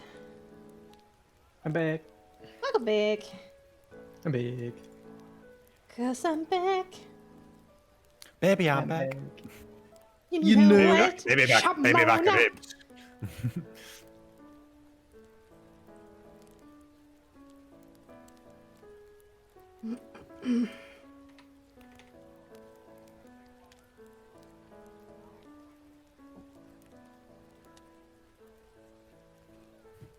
Damn, that was a good one. Yeah. Clap. What? Which was? You. You Oh. continuously doing I mean, good. it's You. only 14. Yeah. Well, it's good for a fucking disadvantage. Ah, true. True. I mean, yeah. Yeah. Be nice to The be alternative 19. was you the know? 19, which would have been insane. That would have been fucking 31. Yeah, well, like, Nyx is kind of all about words, you know, so this is Really? You kind like of Yeah. what he's Yeah. kind of what he's built for. He does a lot of so, this. Yeah. I mean, if anything, political campaign is exactly in his wheelhouse. I mean, sure, he can heal and he can do spells and stuff like that, but he can't really intimidate very well. He can't really showcase his cunning or resolve or anything like that. But Scary. Yeah. no, it's not strong, like, you know, muscly or anything like that. So when it comes to like moving stuff or building stuff, he's not very good at that. But when it comes to words, Mm-hmm. Yeah. It's almost like Come back. Madame Eva knows what she's doing. Mm. it's almost like she like cultivated Nyx into this kind of leader for the future. Usher the society into a new era of freedom. Maybe. Please remove the doing? kill strap. Little bit of carnage. doing? Oh, it's gonna be great. You sound like a turkey. Fucking turkey.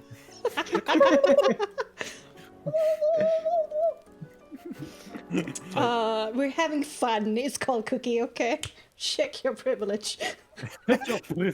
Excuse you? Take your fucking privilege, bitch. I'm kidding.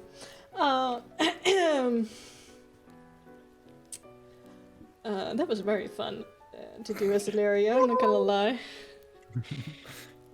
Telling. I'm gonna tell on you. I'm gonna tell Dad. You're gonna get grounded. Basically. Put in the fucking ground. Alright, everybody having a drink? Or a refill? I cracked open a cold one. Mmm. I was like cold because it's Nice. cold here. How's the weather in Edinburgh?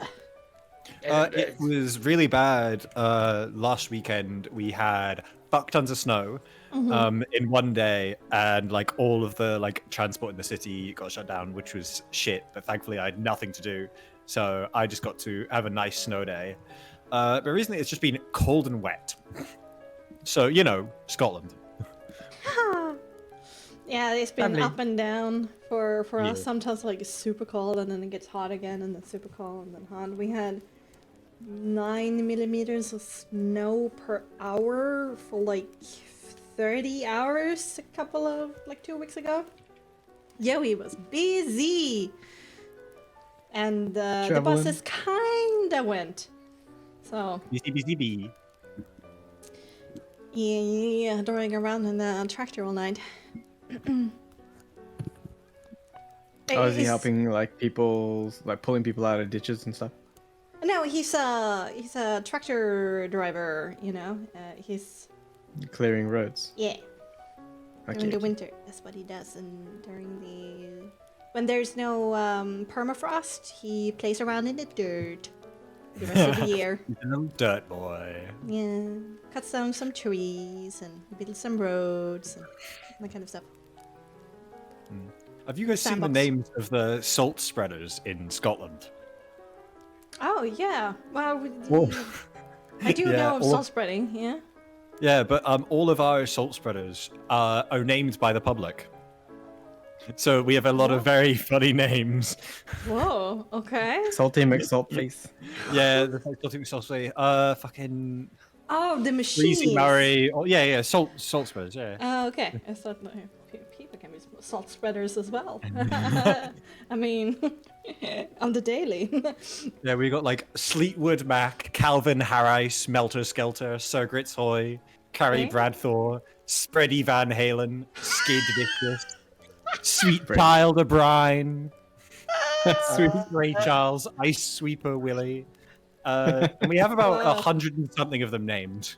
Damn, that's so funny. Those names, they were good. They were Bodie McBowface. I don't even know what I'm saying.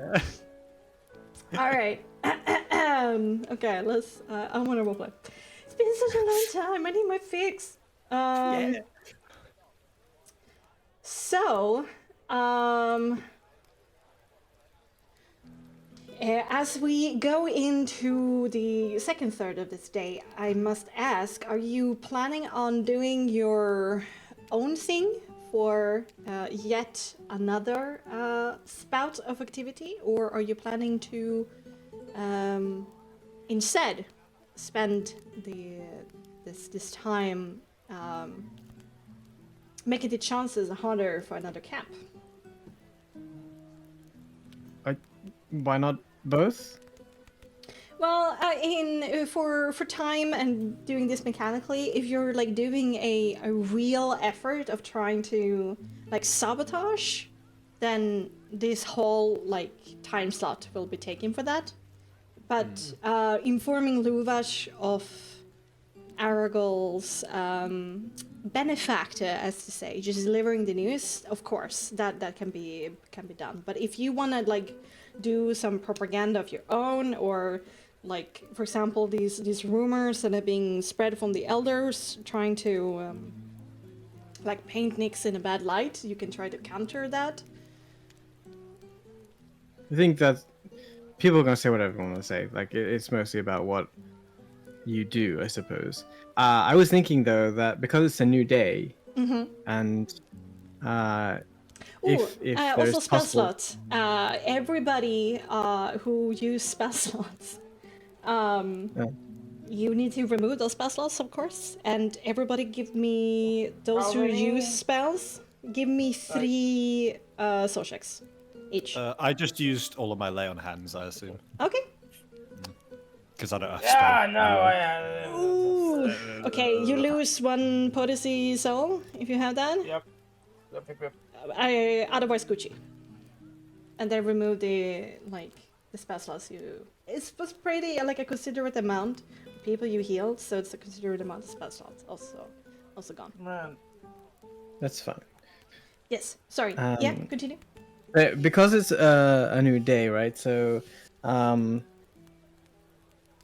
soul mastery and stuff would have been replenished. And does Hamatia have invincibility as soul mastery? I don't have invisibility as soul mastery, no. I have invisibility as soul. And- soul thing. You know? As in using a soul. And with soul mastery, invisibility, remind me, is it possible to cast that on someone else?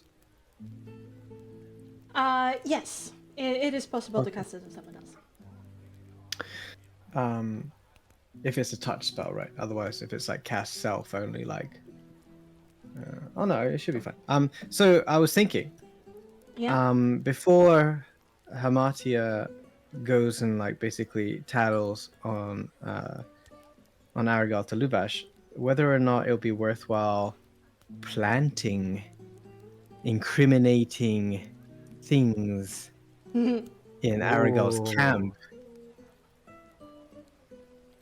What would make it incriminating, though? Well, What- it's not like we're carrying around the body of his dead daughter, but Okay.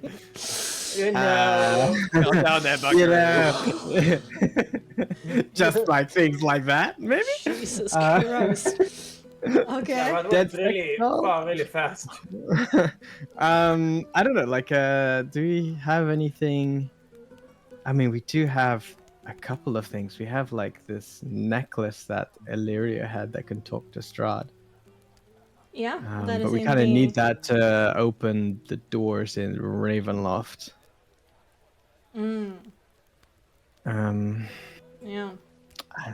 I was just throwing it out there. If anyone had any sort of clever thoughts about like how, planting evidence in his camp for Luvash to find might make it easier for them to turn on each other. I think it's a think great that's good. idea, but I just don't know if we have anything that we would be able to give up that would also make sense. I'm just gonna take a quick look through the Yeah. items here. Also, I will point out, considering that you're probably thinking of targeting Aragorn here, Hamartia didn't see a camp situation, like a tent for Aragorn in the clearing with the goods. What? You That's- didn't see like a tent for Aragorn in the So it clearing was just for a the woods. clearing with all the stuff in the middle, and that was it.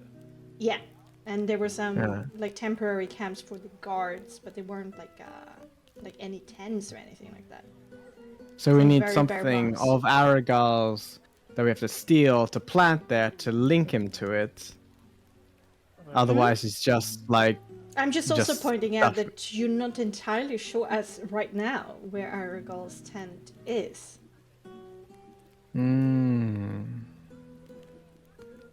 Oh, that's Maybe it's something for Illyria then to go sneaking about. See if we can find the Aragal's tent to come back and tell us. The thing is, like, we also need to steal something, so maybe it's like a two-person thing, but one person is invisible. So if we have Illyria going out, one person Nyx can cast invisibility on that person for an hour to potentially steal something from Aragal's tent if you can find it, and then plant that within the clearing where Hamartia found the shady shit, and then tell Luvash.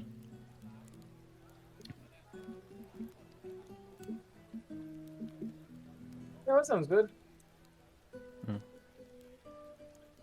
Mm-hmm. Okay.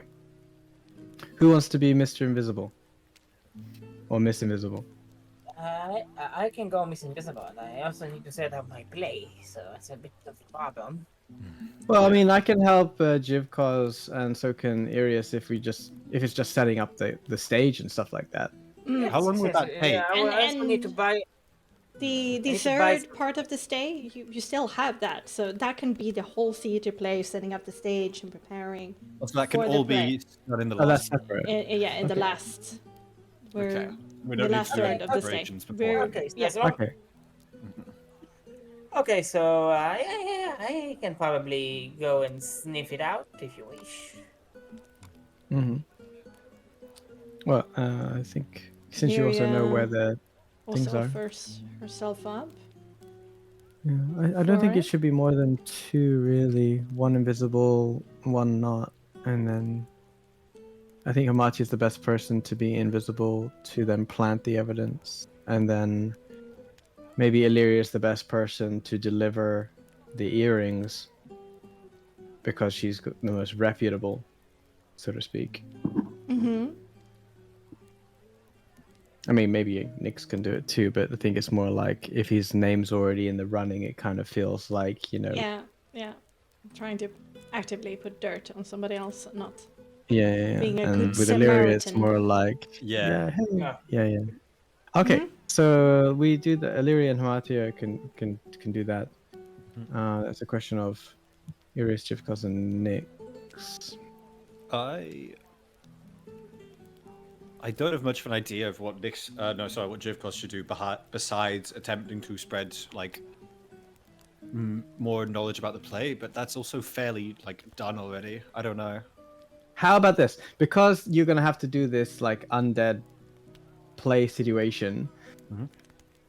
Nyx has got a costume, kid. Oh fuck! Oh fuck! Yeah, I mean, if you want to do pre-actions during the second third of the day. Well, I so think give- if Nyx has been a performer, right? I don't know if Jivkos has ever had the opportunity to perform, or A very small amount, but that was a couple of 100 years ago. But it will sacrifice for greater benefits in the last third of this day for you to do a vote roll for this part of the day. But if Irius goes out and does the sort of like campaigning situation, and with his lightning-y and prestidigitation-y stuff to like call attention, you know, like I mean, I will that- allow him then to make the roll for you. He will not roll with disadvantage, but he will Yeah, use his I think stats. that's fine. Yeah. I think if Nyx can help Jivkos with like acting, like Yeah, pointers, he needs that. and like to give him like basically a full Basically- rundown of like how to deal with emotion and like to make a connection with the audience, and perhaps also use his skills on creating a disguise kit and a costume, which he has an entire sure. kit for. That he's hold on no need since the to- beginning of the campaign. No need to do a roll for that, because this is what you do. This is part of your background. This is certainly something you can do, and if you do spend this time teaching this to Jivkos will get an advantage to his role in the theater play. Thank God, yeah, that's. I think that's important. So I think Yeah. that's everyone. And I assume that wouldn't take up the entire time, so maybe then they could Yeah. like prep the creation of the stage, because they don't want to make it too early, because then people are going to gather and wait a ton and be like, when's this going to happen? No, that's fine. Okay, I will allow. And- Yeah, if Nick spends the time teaching this to Jivkos, giving him advantage, and Jivkos, listening and building. Yeah, I will allow Jivkos then to basically pre-do for his activity. Yeah, since you're two, so you get to do two things. Yeah, Sick. for sure. Okay. Okay, starting with that, Jivkos, what do you want to do to build this stage? Like, what do you want to lean on? What you mean, like to make a structure? Well, I'm unsure Yeah. how large we want to make it, and also like how we want to make it exactly. But I was thinking sort of a slightly raised above the ground, like probably not that much, so people can still sit on the ground or around it and have a good view. And also, this is me talking from somebody who has made theaters stages before, by the way. Dang. Yeah, me too. So also having like stage on and off on either wings and at the backs, probably a small area behind, canvas probably to make a wall or some kind of roof. But that would be fairly easy, as you just need some supports, which would be wood.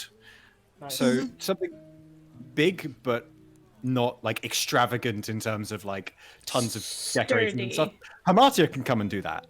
Yes. Yeah, it'd be That's not the his- creativity his here. Yeah. He's much rather building a structure that will work. But you're not and- doing anything fancy, like out of the like possibility here. It's just like a functioning stage that should give you Yeah. a good foundation. Yeah, like that would nothing also crazy. be functional and also give people a good view of the entire stage, because that is the main thing Okay. that you find trouble And with you- when making a stage. Does Hamartia and Jibkos together have this this kind of knowledge somewhere in the background? Well, Hamatia, I think she is a seamstress, so she can probably help with a bit of craftsmanship. for Well, Nyx would theatre have had. specifically production, Berez did have a theatre company. It was a shit one, but it did have one. Yeah, that's true. So you have seen it and might have been aiding Yeah. in the building of it. That's true. Okay. Nix has been an entertainer, and he's been on many That stages. too, yeah. True. So whilst you're working on Jibcos, Nix could have been there on the sidelines and been do this, and Jibcos, I provide guidance. okay, literally. you provide He's guidance. the one who sits there eating grapes and being like, go over there. So there's Mr. no Spot. creativity. It's just basically a good foundation. So what is left is the quality of what you make. Yeah. And you don't have like craftsmanship, woodworking, or anything like that? No. No. But like for putting up a similar kind of thing, except from just the bottom of the stage, we did do the tent. It is true. It's true. Yeah. The only difference I think with this is just it's bigger and it has a like platform underneath it. Now let's use athletics decks because you're a very physical person, and this is certainly. Let's do the same thing again. This is your physicality, but it's not really about strength. This is about Precision. precision. Exactly. Yeah. Yeah. Right, Thank you. I'll roll that. Ooh, not bad, not good. 14. 14. Not a fail. Not a success. It's a stage. It's gonna work. It's gonna work for your purposes, but it's not gonna give any additional bonuses. But it's not gonna be a hindrance to what you're gonna do tonight either. Perfect. So again, good, very good. Because you didn't want to have like a negative to this. That would have been bad. Oh, no. Yeah. Okay. What was Arius is out campaigning. Okay, but let's leave that for last. Nix is doing that. No need for a roll. You're just imparting your knowledge in the allotted time. Considering your background is just an automatic thing. All right, then we have Illyria and Hamardia. Oh yeah, let's go. Oh yeah, what is happening? Okay, how do I you? use soul mastery for invisibility. Okay. So, Hamardia, you're I invisible. What do you want to do?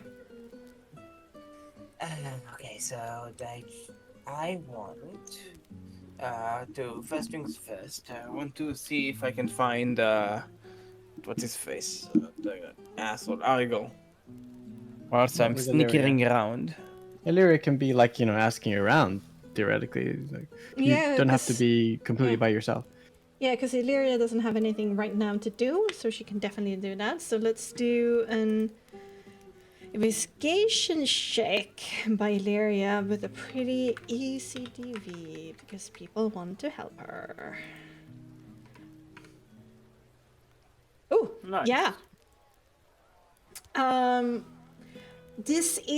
We're kind of in the height of the afternoon at this point, like 3 o'clock in the afternoon. And Illyria is eventually led to yet another point of Aragal holding court and is in the middle of holding a speech, sitting on another small kind of platform made out of crates and barrels with the Ravenloft insignia. But he's currently talking, so he hasn't finished his speech. But the Vistani, by this point, know what is coming, and you can see their eyes kind of trail from Aragal's face down to what he's sitting on from time to time. Knowing what is about to come. And, yeah. Give money. Are you sneaking with Illyria? Like behind her? I'm tailing her. Yes. Okay. Illyria is going to hang back and listen to the speech. And Aragal is talking a lot about a bright future for the Vistani, of prosperity, of riches unknown for, for now for the Vistani people. If the Vistani people, if Vistana would like to have a stone roof over their heads and trade the road for it, then why not?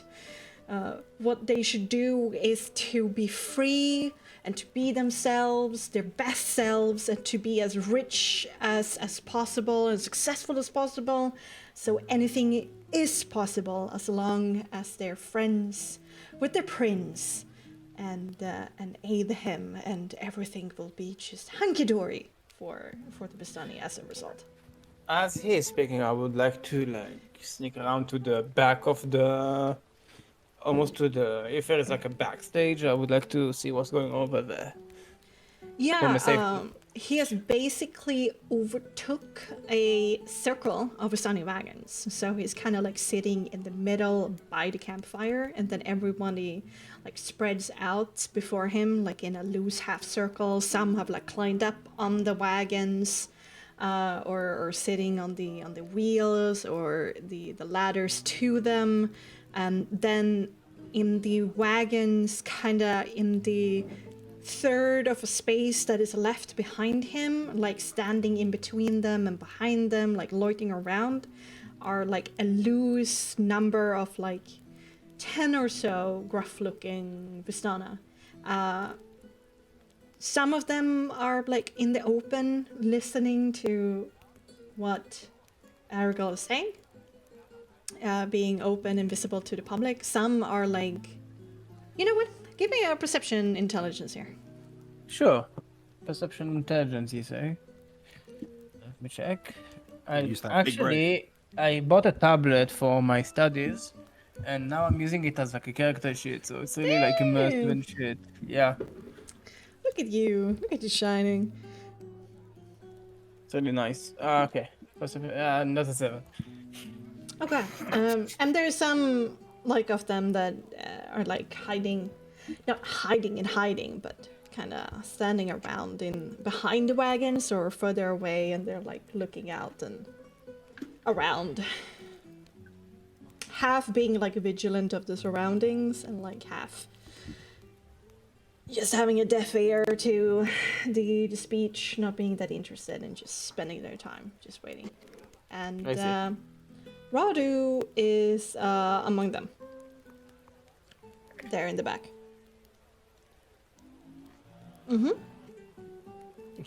What is the guy what I've seen in the camp? I've seen in like the shady place. Yeah, some of the people that ferried or stood guard along the way or stood guard in the clearing are a part of the people here. So they seem to like switch roles to probably fight boredom. And it's 5 o'clock somewhere. Some people are already like begun drinking from secret pocket solutions for liquor. Nice. Okay, I'm just going to hand back and watch for now.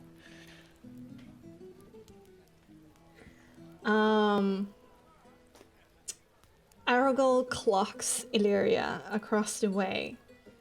And there are definitely some whispers of the Vistana crowd that is closest to Illyria. So kind of look over their shoulder, like, oh my god, it's her!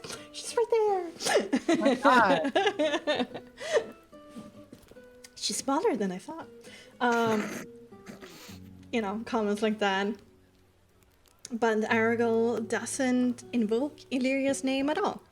He just carries on with his whole spiel. Illyria gets more and more angry listening to it. The end comes, the same scene as before is played out. Coins is showered over the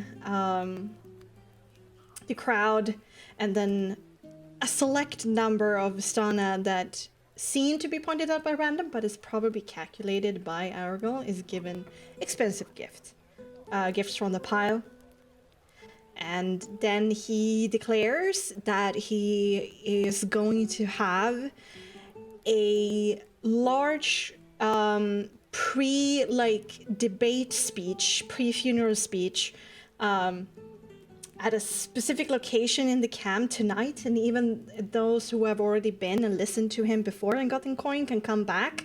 And this time, his shower of gold coins will be even larger than before, and you would make a poor financial decision if you wouldn't come and watch the next speech tonight. And food and drink will be handed out, and he even says that for a select few, he has 2 casks of Champagne de l'Estampe. Nice. For those who are extra fervent or perhaps extra early. And you notice that the location of this speech is on the other side of the camp of where you're setting up the theater play.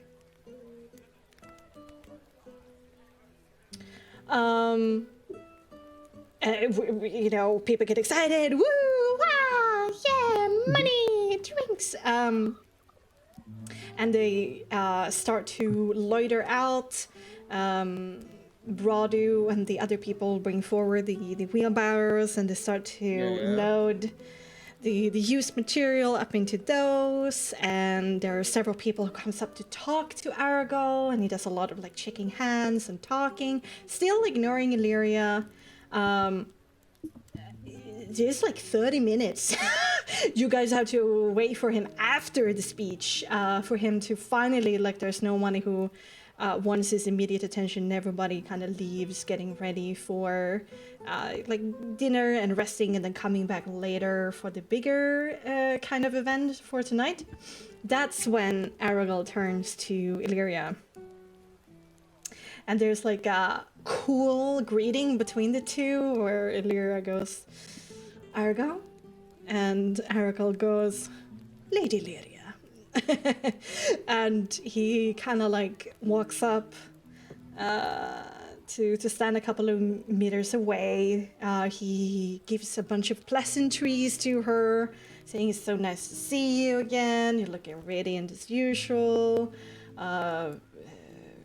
Missed you ever since the Valaki camp. I'm sorry how that happened, but we were glad to have you there. And Illyria's not really taking it, those things so well, and so her answers are pretty clipped and cool.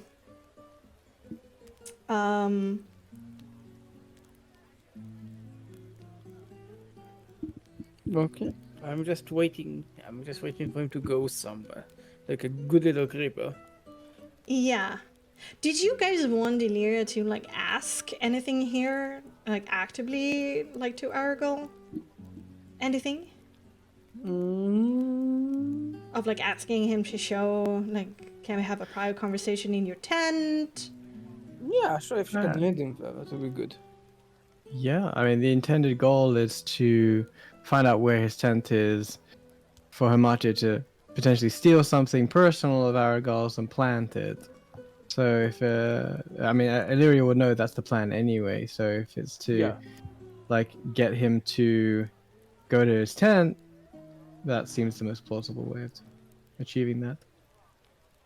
Alright, yeah, Illyria is gonna go, like, listen, in the light of everything that has happened,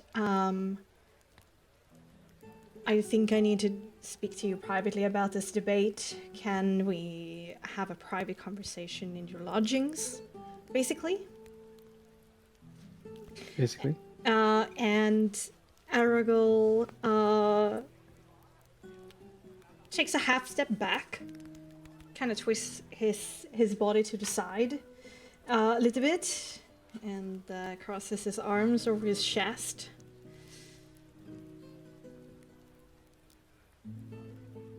And his answer is, I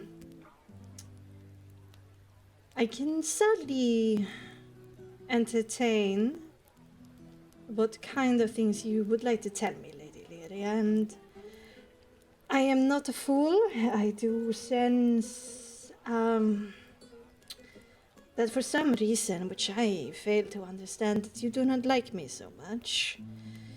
Which It's a shame because I very, very much like you, Lady Lyria. You're a great friend to Oh, our people, no. after all, and a great friend to our prince. At this point, I must say I am a very busy man, and I'm sure there will be time after all of this has gone down and I've been elected leader of the Vistani, in an official capacity to meet, but at this point I will have to decline. Though I will tell you that for the ease of what I believe to be the best for the Vistani, I am willing to part with a considerable percentage of my personal collection as a token of my appreciation if you and Nyx would simply step aside and let the grown-ups handle this. Oh, shit.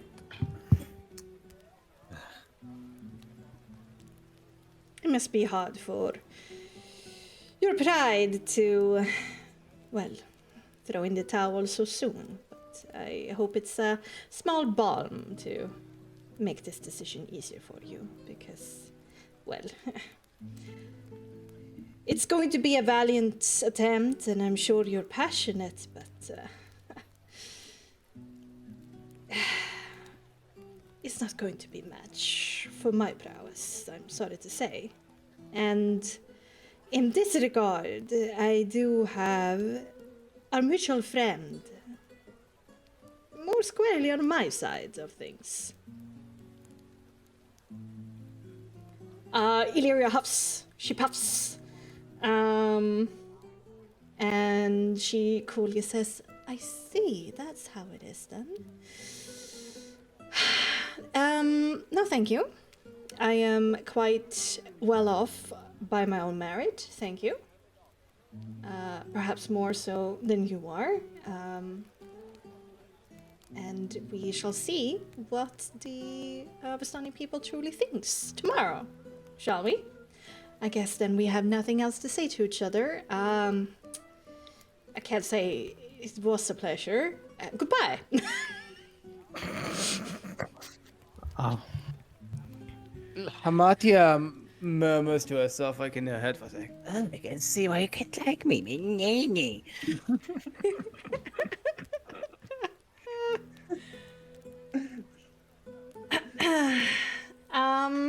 And Aragorn refers a little bit to his people.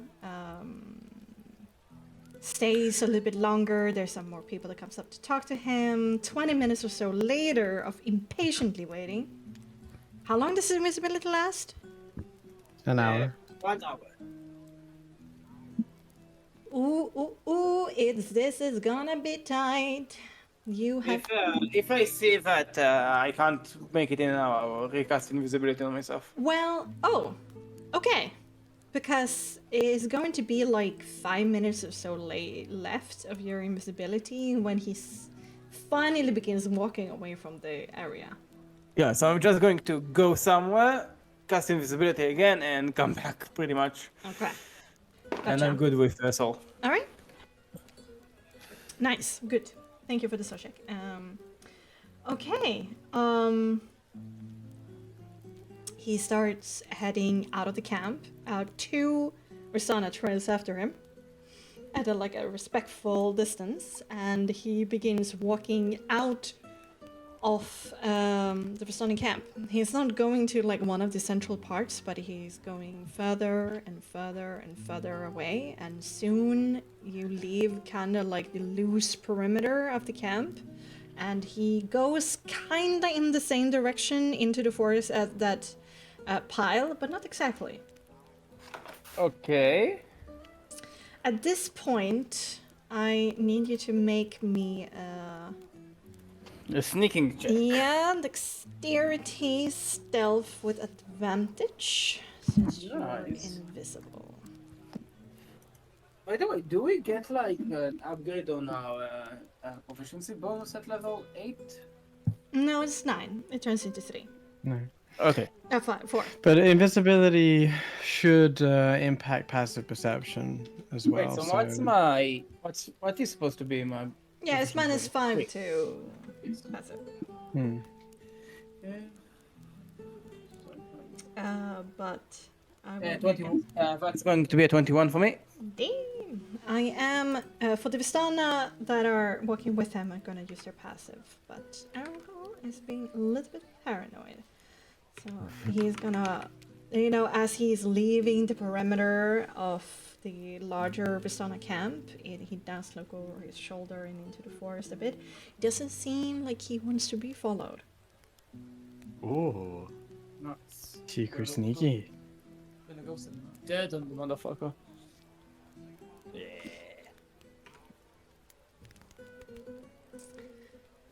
But no matter how paranoid he is in this moment, and even with his 2 guards, invisibility is certainly an edge enough for you to follow without being seen for now.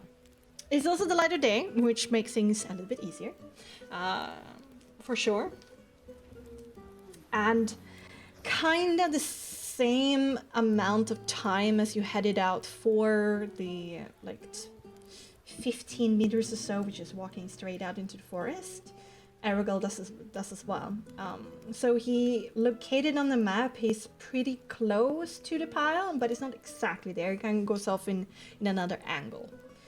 And there, in a smaller, random clearing in the middle of the forest, there's a single sturdy and pretty fancy looking tent. There are 2 tent flaps that are half closed when he walks through them. So there's only like a 10 centimeters or so kind of distance in between the 2 different flaps. So you can look in, and then the 2 Vistana kind of turn, and they both sit down on chairs outside of the entrance, I see. banging up pocket flasks again.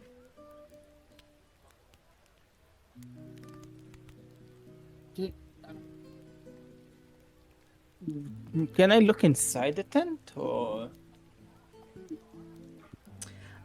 You can walk up in between the 2 chairs and look through the gap in the tent cloth. Like that little gap, like just one eye up to it, and you can see in between. But you are going to be centimeters away from the 2 Vistana. They're sitting on chairs beside you. And it's silent here, and you're not walking, so Yeah, you're it's going to be a invisible. bit risky. It's going to Yeah, be but risky, is what I'm saying, because you're going to be I'm- so close to them for a long time, but Yes. maybe.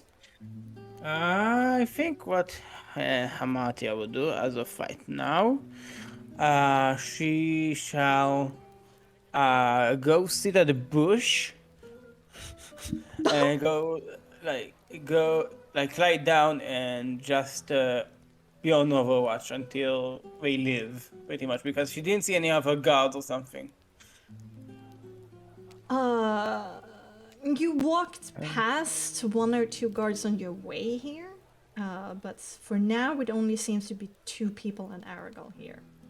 Right, Maybe make a distraction or something to lure the guards away, and then... I'm going to try and wait a little bit, but if I see that we don't move enough, then I'll try and do something.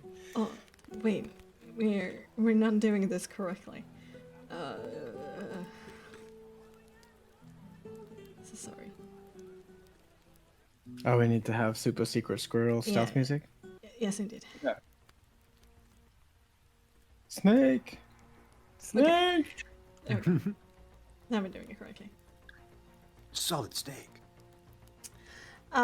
Sure. I wouldn't recommend, since it's completely quiet in this meadow, except for the soft rustling of the creaking of the chairs when they change position and the cloth. So I wouldn't rustle in the bushes right now, but you could definitely take a few steps away and just sit down on the ground. That would probably be a smarter idea. No, I'm going to wait for how much time do I have left? For the second cast, you have 30 minutes. I'm going to wait 13 minutes. Specific amount of time. You can hear some rustling inside of the tent. You can hear a flask, like a cork, being plopped from some kind of bottle. It's pretty silent for a while. Maybe a errant chewing noise from time to time. And then in the last 3 minutes or so, you've heard soft voices coming from the tent. Let's see, what are they saying? I want to get the perspective He's here. not It's very speaking soft. loudly. He seems to lower his voice, so even like the guards outside might not always overhear what he's saying. Yes. So you will have to get closer to hear specifics. I see. I would like to get closer to his specifics. Okay, make me another dexterity stealth with advantage. Okay. 23 and a 10. 23, all in all. 23. Okay, nice. It does give you. We're going to do it depending upon how much time you spend here. We're going to continuously make these rolls because they're so close, like bumping Yeah. into you or just breathing too loudly or something like that. But for now, you manage to sneak up in between these two rough-looking Vistana, basically day-drinking, soft ale though, not the strongest stuff. They're quite professional, trying not to hear what Aragal is saying out of respect. So they start like having a soft conversation in between the two, which makes it even harder for you to hear like going on in the tent. So you sneak up like all the way up to the tent flap, kind of put your eye to the small gap in between the two cloths like hanging down as a door, and you look inside of the tent to see a very well appointed tent. There's certainly finery in here that is a little bit unusual for Vistana. He has been definitely enriching himself in this process. It seems very comfortable. Several like sitting locations. There's a small bookcase. There's chests on the ground filled with his belongings, and of course a very decadent looking like bed that is basically a mattress lying on a bunch of furs with a bunch of pillows and more furs on top. And then there is a desk area, which does seem to have some papers and some writing materials and stuff like that. And you can see Aragon. There you go. Kinda, he has undressed from into like a simple garb, but he has hanged like a silk robe over his shoulders. Oh my god. Looking very relaxed. There's like a wine goblet in front of him, a almost finished plate of food, and in his hand was sitting by the desk that is kind of adjacent to the opening, so he's looking towards his bed. There is a red glint of a something in his hand. I see, and I can't hear what he's saying. Yeah. Make me a quick perception intelligence. Because he's still like speaking pretty whispery Yeah. at this point, but the DV is pretty simple because you're way closer. Yes, okay, let's go. I believe in you. I believe in me. Yeah. I don't believe in me.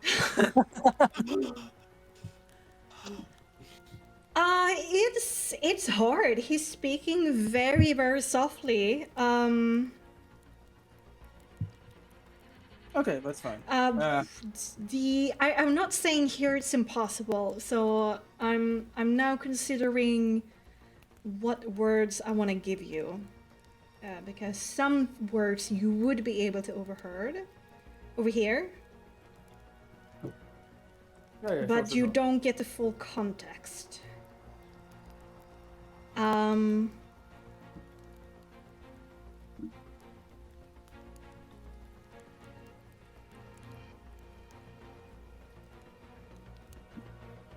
You hear effort going well.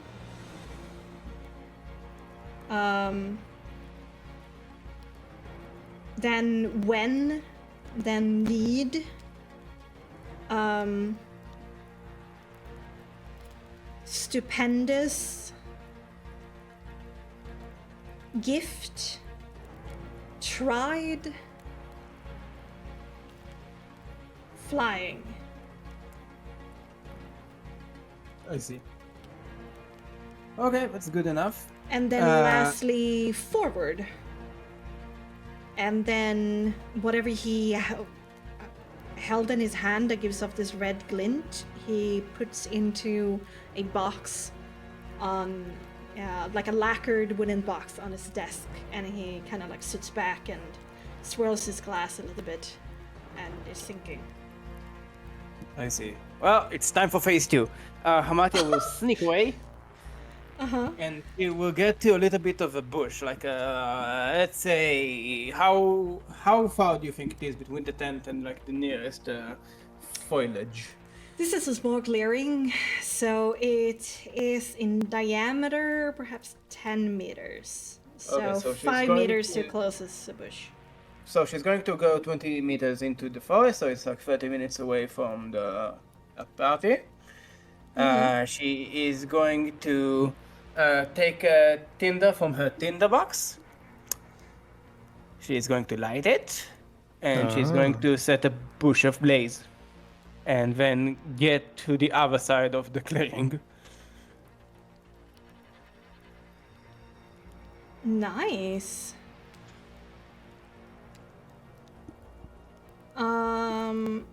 Yeah, it takes a while, of course. Wait a moment, it's been raining for 2 days in a row. Make me a survival cunning. So, can I use a spell while I'm invisible? No. No. Well, you can, but it'll break invisibility. It will wake me. Yeah. Even if it's like the druid craft. Yeah, it will break. Okay. Unless you have Okay. greater invisibility. Okay, survival cunning, you say? Yeah. Okay, let's hope this works. 20. Damn, nice. You Yeah, she's a have smart girl.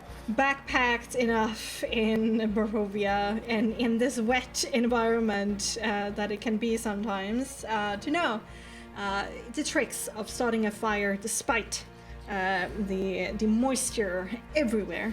So it takes some effort, it takes some time, but you do manage to get it going, and it's a very black smoke that arises from it, and which is what you want it to be, right? Because of Yes. the moisture content in the kindling that you're using. Okay. It takes, of course, some time for this fire to take place. Again, it's hard, but 3 minutes or so afterwards, so you spend another 5 minutes of your time in total.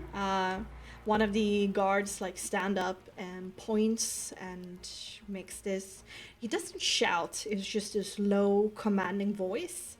Aragorn immediately like pops his head out of the tent flap. Just like stands in the entrance of his tent, and there's a conversation between the three, and then one of them goes into the forest, whilst the second one stands right in front of the entrance, and Aragorn goes in, and there's a lot of activity and sounds coming from him, like rustling of stuff.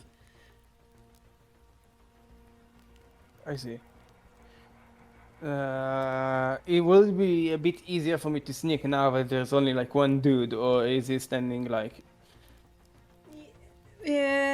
It it's going to be a feat of athletics dexterity, pretty high DV, to twist past this person. Yeah, so But that's a it's no-go. doable. Could That's be a doable, no-go. but risky. Mm. Because what you're noticing from their reactions is that they're not so amateurish. They seem, suspect, paranoid. They seem to know a little bit of what they're doing. I see. How much time do I have left? By this point, you said you waited 13 minutes, 15 minutes you have left. 15 minutes. I'm going to wait 5 minutes, see what we're doing. Can you get around the back of the tent or something to like listen is in there like a closer? back? Yeah. I'm going to go around the back of the tent, see if I can hear something, do something. You can hear Argyle mutter underneath his breath. Shit. Why now? Who can it be? Luvash? No, it's not that smart. It has to be Nix and his companions. They would do something like this. Ugh, don't want to change location again. Like, fuck. Just gotta bring the most important stuff, right?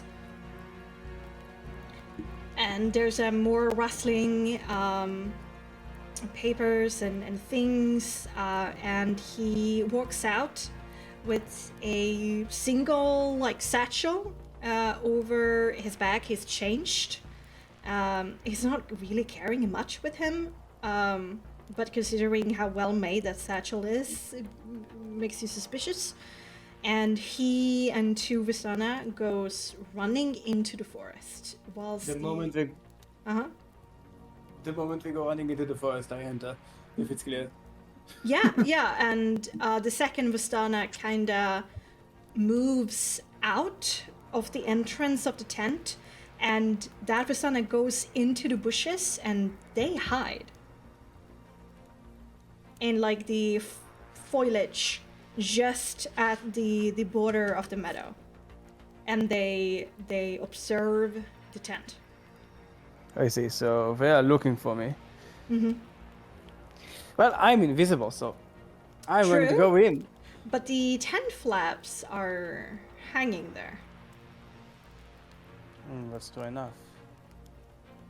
Well, it's time for all reliable.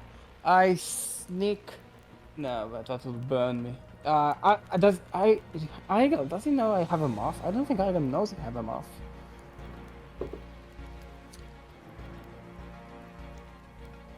You know what? You only visited the funeral and met Argyle then Yes. for Anya and the rest. But I don't think you hid Soul during the funeral. I think Soul usually hides unless they come out. They usually hide in my sleeve. Did Hamatia like see where they're hiding? Yes, I did. Yeah, because it So was you know the pretty- angle? Yeah, I in know which the angle. they are Jump looking. is- So then Yes. just go out the back and use your rapier to slice a hole in the tent and Yeah, I that think way. I'm gonna do that. I think I'll find the dead spot and I'll just do a little bit of a slice over there. Okay, make me another stealth. Dexterity. Is your rapier magical? It is a dagger and it is magical. It's the zombie dagger. Okay, then I will allow you to do it with advantage because there's like it's better at tearing through the leather, so it won't Cool. make as much noise. 21. 21. Okay, damn, like a thief in the night, skillfully, and with the dagger running through this. It's pretty sturdy tent cloth, like butter. You make a small gash in the back. Okay, I enter the tent. There's a considerate less amount of furniture. Well, maybe not furniture, but belongings in here. Chests are open. Most of the books in the bookcase are gone. Yes. There's no papers and no boxes on the desk. And some of the nicer but smaller things in the room are gone. Do I see anything that might be personal to Arigo?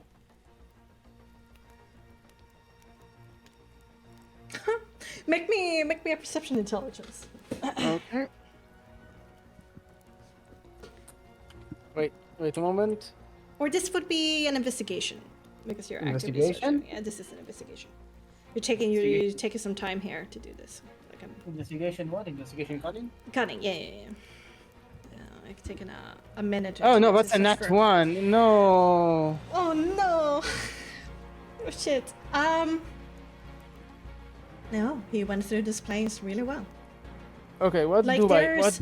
there's like bed sheets left and like furniture and the glass of wine. There's like 10% left of it in the glass. His leftover food is still sitting on the desk. But his clothes, his personals, his papers, his books, all gone. Anything at all, like something of value. Something... I mean, most of the furniture in here is well crafted, and but they're heavy. Yeah. His mattress is still on the ground with most of the pillows. Yeah, but that's and, not something I can link to Arigo, so... There's a lantern on the bedside table, some linens left behind, some food, some drink. Not as many bottles are left in a display case as they were. He took most of them, just like the cheap ones. Is there like a champagne de la stomp there? No, he took that with him if there was one. Damn! Yeah. What drinks are there? That's not good. So they- Lighter ales and a bottle of Red Crush.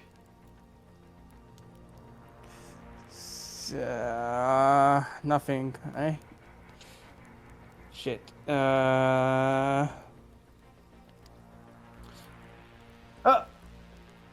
I'm going to take the bottle of Red Crash and I'm going to sneak the way I came and I'm going to bolt out in not from the main path but into the forest a little bit so that I won't... Because your invisibility dies pretty much a minute or two afterwards, you're into the forest. Yes, job. I want to be into the forest away from the clearing. Damn. Yeah. I mean, what you learned is that he's not playing around. This little stunt, even if it could have just been a random fire, they took it immediately as a threat. So Well, I know I gathered some intel, Yeah. but I didn't really have anything that I wanted. It's okay, I can Some, still- We unfortunate know. rolls. Well, we know his satchel is very important. Like, probably like a bag of holding or something situation. But You know what? I Um, am going to do something. I'm going to go and speak to Saul. So, What? you go ahead and you General hide. Saul reporting for duty. You go ahead and you hide in this pillow, okay? You wait there Is it soft? Soft enough to be Yes, yeah, just hide Hello? in the pillow. for me? Okay, alright. You wait there, and once night falls and he goes to sleep somewhere, Yeah? you tell them, and if you see a ring, anything small that you might be able to carry, you take it off in the middle of the night. And you come to me. You come back to camp. They will Okay. never know what hit them. Come back until the evening. I need you for the show as well. I am the shadow. I am the night. You can always do the show if I I am the Mothman. Okay, yes. I can do the show without you, but just you are my soul slipper agent, okay? The moment you see an opportunity, the moment you see that they are sleeping, that you have a ring, something small, something that might signify, that might link to Arigo, you bring it over to me. Do you understand? Yes, You are not- my loyal underling, and I would do this only for you. Thank you, my dear Murphy friend. You are not to be seen. This is a covert operation. Oh no, they will never know what hit them. Alright, go ahead and be in this nice little pillow. Soul is gonna take a quick nap. And I stuff him in the pillow. Okay. Sorry. Moth in pillow. Okay, he's gonna be eating some of Okay. the proteins.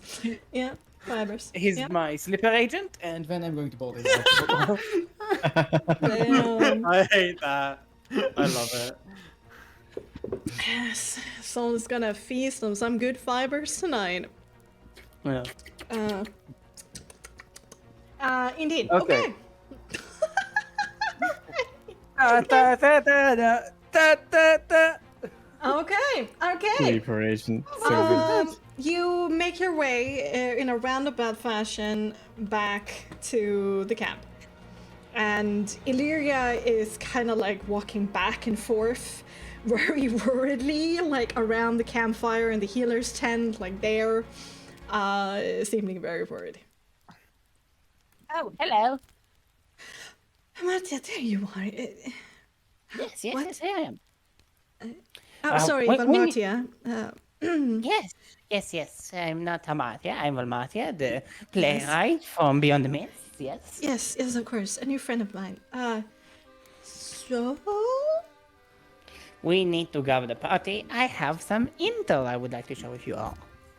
Okay, they've gone to set up the stage prematurely and like help Jibkos. I mean, I wish that Nix gave me some pointers, but I guess Jibkos needs it more than I do.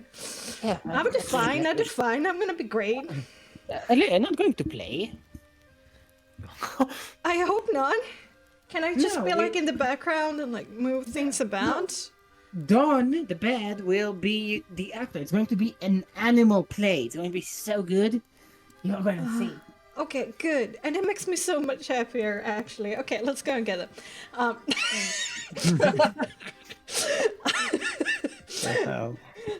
Okay, so you meet up, all of you, in front of the sturdy but simplistic looking stage. There's an awesome costume ready for Jibkos to use. And Arius is still gone campaigning for Nyx into the last couple of minutes. What do you say? What do you do?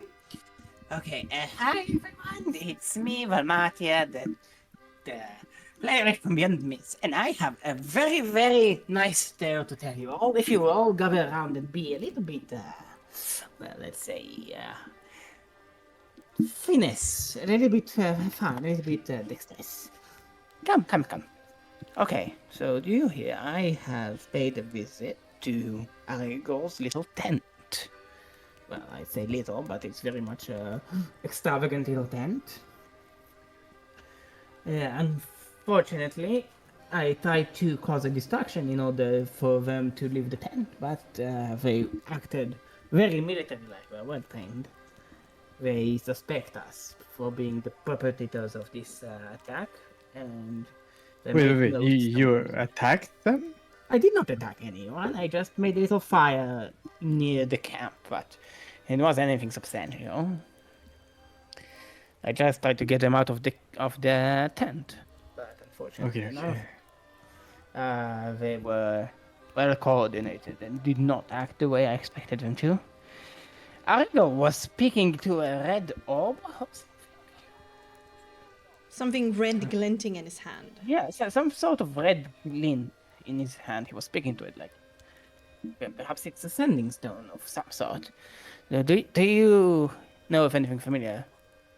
Yes, Illyria's necklace, I believe. When she spoke into it, it glowed. So that probably might be the same thing, if this is the case. Helga's necklace that she used to navigate around Castle Ravenloft when she showed you around. It's a common theme with Strahd. Strahd von Zarovich, yes. So he's in Things direct. kind of glow red. So he might be in direct combat with the vampire lord, or he may be in contact with some underling like Rahadin or something. Either way, they are in cahoots. This is not a way of appeasement. This is a planned plan, and I think he's being very overly suspicious for someone who just hands out gold. He's up to something not good at all. He's up to something extremely shady, and I believe we need to bring it to light in some way. This is beyond campaign propaganda, this sort of armed, deadly force they're willing to employ with. Did you find anything that we could use? Unfortunately, To do no. that? Once I caused the distraction and they noticed it, they packed up everything really well. I have Thor on the scene right now. He is in hiding, and he is instructed to bring anything that might link Arigal to this, but he's small enough for him to carry. But for now, we have to be patient. This Ooh. is a long One game. final detail that I forgot: when Aragorn went running into the forest with the Vistana guard, they both turned invisible as they went. And they both turned invisible once they ran into the forest as a reaction to the smoke that I made. So, very, Well, very. Yeah, that's just something higher level Vastani can do. But the good news is that they use that now. They will not have the ability to turn invisible later on today, which is a good thing. So that's a positive bonus. Yes, just so you know, Arigal is suspecting us, and he might make a move against us if he believes that we are acting against him directly. There's no evidence that it was us, right? You There didn't is leave no- any evidence. Unless you find Soul, but then again, I don't think anyone knows Soul here, so that's not a direct link. How would he even act against us? Well, he has goons, and these goons have weapons, so a nightly attack might not be below his pay grade. In the middle of the camp? I do not think he would be stupid enough to risk that. I think he's planning something big, something very, very shady. If he is with Strad, he must be. The fact that Vistani can go invisible is a concern, especially during the night. So just because we are in the camp does not necessarily mean an assassination is out of the question if Aragorn truly feels that I am that much of a threat. I mean, he should, but still. If we do wish for the next day, I may swap who I am tracking to him. I think it's now or never, really. I don't think tomorrow is anything of consequence. If tomorrow is the day of debates, we have to do anything we can now, today. Then I may not. I see. Okay. Okay, I believe we should probably project business as usual. We have a lovely little play. It's going to be absolutely amazing. And if ever someone, challenges you all, burly people, I'm sure you can take care of it, right? Sure.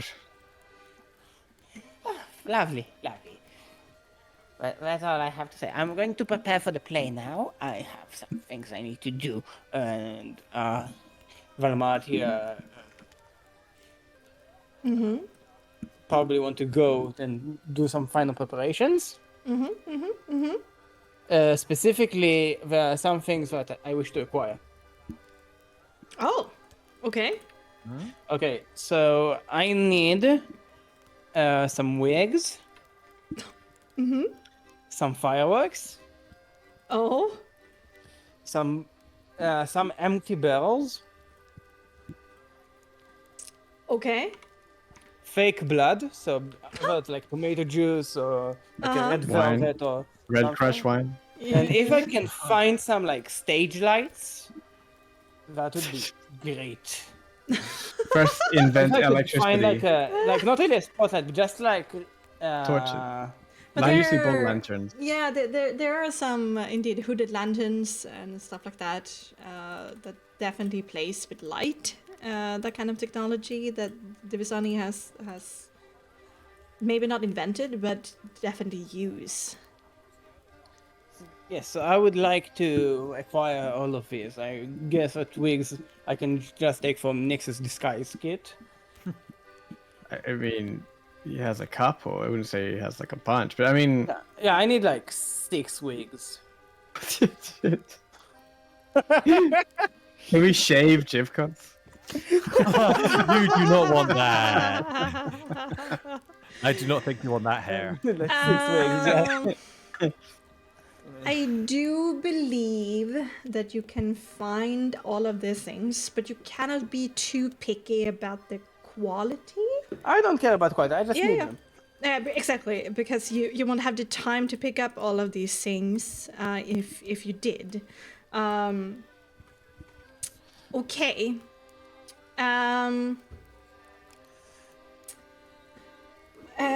Oh god, wigs, expensive. Fireworks, super expensive. Barrels, pretty cheap. That was all, right? Yes, and fake blood.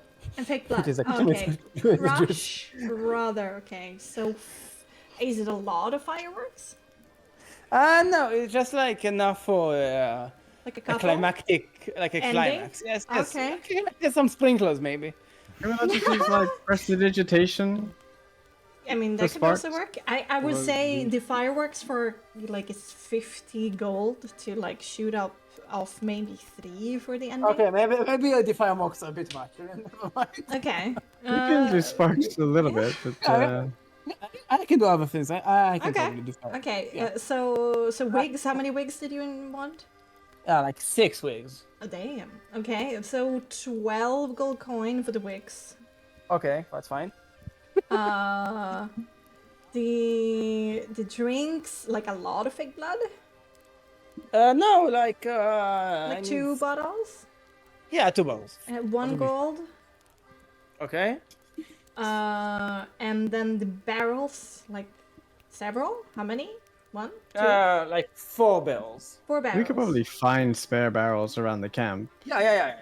That is true. So we- that you can we probably need them for- get. So yeah. So 14 gold coins, and you can find the barrels. Okay, that's good. I'm also going to let everyone know what the role is. Okay. So, Hamatia is the narrator, and she also has other roles, including Nyx. Oh. No, fuck. Soul was supposed to be Nyx. I need someone else as Nyx. Nyx, can you play Nyx? I will do my best. Okay, thank you. Okay, Dawn, the bird, will be Illyria. Dusk will star Caucasus. several monsters and as Madame Eva. So will Jivkos, you are going to play yourself, Asphoda, other like big dudes, and Winter Splinter. Winter Splinter. Okay. And You yeah, also know what the that's fuck that all is. cool. but you just I assume you'll give him a rundown of what that is. Yeah. I'm okay with gives you all around what's supposed to happen. Okay. So But I don't want to Jivkos, spoil it to you, the players. the people of the forest.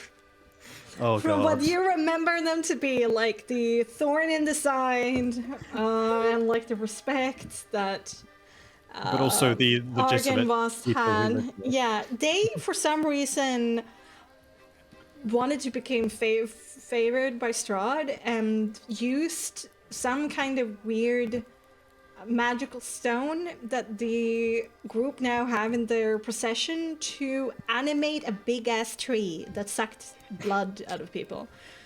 Oh god, that's horrible. He's gonna be fucking horrified at that. What the fuck happened to the people of the forest? Yeah, like what the fuck? They used to be so much more anti-Strad. What the fuck? Okay, so I don't want to spoil it to all of you guys, but it's going to be good shit. Okay. Okay. Can it be done in 30 minutes or so before you have to go to bed? The play? Yeah? Yes. It's not. It's like a summary of the play. I'm not going to do Alright. the whole fucking play. Okay, good. Alright, then But we if will- you I don't want wanna- to enter in to like stick in, that's going to be good. Okay. Let's do Arius.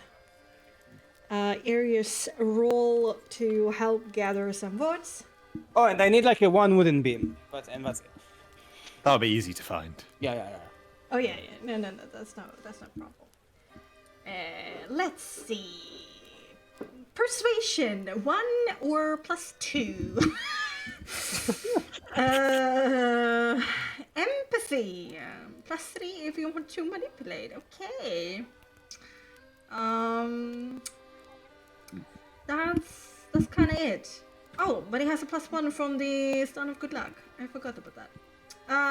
Yeah, let's do some empathy manipulation. Like, are you okay with what is happening right now with like the Barovians and everything? Like, isn't this a bitch much? Maybe we should stop kidnapping people. Maybe. Like, I'm an outsider and I don't know, but kidnapping people is wrong. Okay. Alright, so it's gonna be a 1d20 +4, and that's it. Serious goes up, I'm so nervous. Oh. Goat. Here's the goat. Jesus, that could have got so bad. Ooh, as Arius comes back, like a sheen of sweat on his forehead, and he just gives you a thumbs up. I think I did good. Ooh, I spoke from my heart about, what the Vistani have been doing, and I think how you can lead them in a better direction, and I think it hit home with some of them. Yeah, who would have thunk that kidnapping is bad? Shocker. Apparently the Vistani didn't really care, but when I talked about like how the victims feel and stuff, I did gather some sympathy. Jesus Christ. That is actually amazing. Okay. But he also talks about how Aragel's stunt, this afternoon stunt, was really effective, and Aragel right now is really well talked about, and people like flaunting various Yuri. The elders push off basically sabotaging Nyx through a bunch of stories that are embarrassing seems to by now being falling on deaf ears as a thing of like we already know that. Can you tell us something new? Like, you just speak bad of So Nyx, but childish. why should we vote for you? So that hasn't really moved anything, and so the elders haven't gained. They've just lost in the second bout. But Luvash had a show of what his drilling and his training up at his camp has gained for fruit, and how capable his basically soldier-esque soldiers are, followers are, and that was impressive, that military show of might. And so Luvash, who has not been going that well for him, actually got like a burst of support from that windfall. Okay. You take a quick break for dinner before the performance is about to take place. Oh no. Anything, last things you want to do or say to each other? This is going to be quite the show, I believe. One can hope. Look, guys, there's no pressure on this, right? We're trying to do our best to show the Vistani people that there is another alternative if they can just let go of how things have gone for centuries. And that's a big deal to ask, especially of you guys. So if it doesn't go well, if it doesn't happen for us, look, it's okay. So let's just try and have fun, okay? And try and enjoy what we are doing. knowing that we are doing things for the greater good. Okay, no big deal.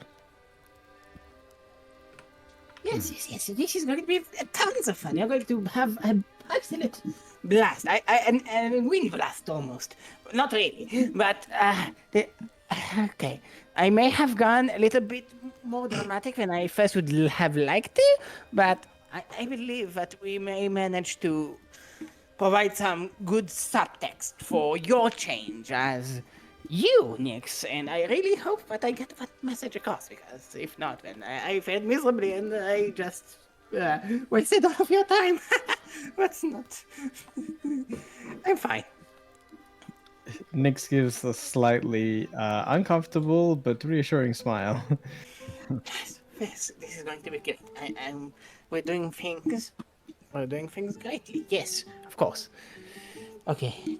Illyria squeezes your hand and Iris Nix, gives a thumbs up. You've seen the script, right? So, you know there are going to be some emotionally charged moments for you. I wanted Soul to play you because I thought it might be a bit too much, but unfortunately Soul is doing other things right now. So you're my second best actor. Okay. I haven't seen the script, but Yeah, out of like character, the script. You and Hamatia's really fun night. If you remember. all right. Right. And other like tense moments. So just so you know. Okay, so the script is basically his life. Yeah, it's like a Nick's origin story. Cool. Damn. Okay. Okay. All right. Arius pats you on the back. You shows her support. You have food. Tension and nerves are in the air. People are starting to gather. And you make your way to the stage you built, eh? Yeah. Let's go. Yeah.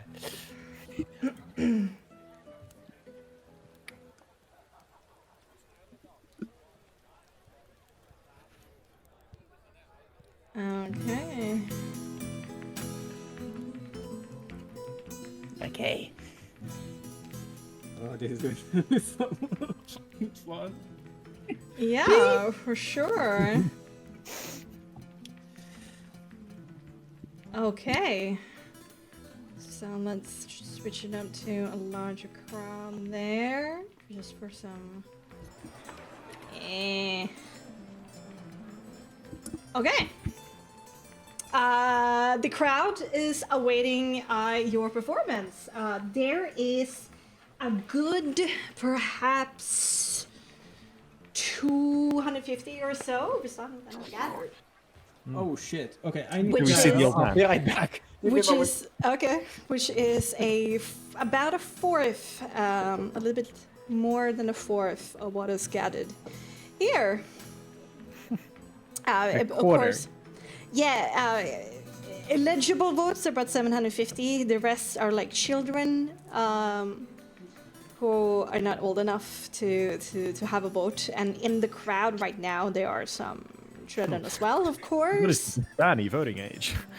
So 250 in total, I think is pretty young. I think I said it in my head like 15, 16, around there.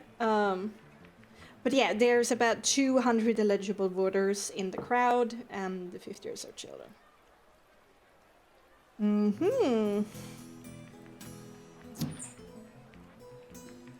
Oh god. I'm sitting back to enjoy this. For once, I have don't no need idea to. what's gonna happen. So. I'm just waiting to see what happens here. It's Chipcos in a wig. Love it. Just cause in a wig and a dress. A bit of drag. Hasn't hurt anybody. Never. Well, apparently it does to some fucking people. Yeah, people who have sticks up their asses. Yeah. Elders? Basically. Though Oh, Jivkos is yeah. older than all of them, and he doesn't ever stick up his ass.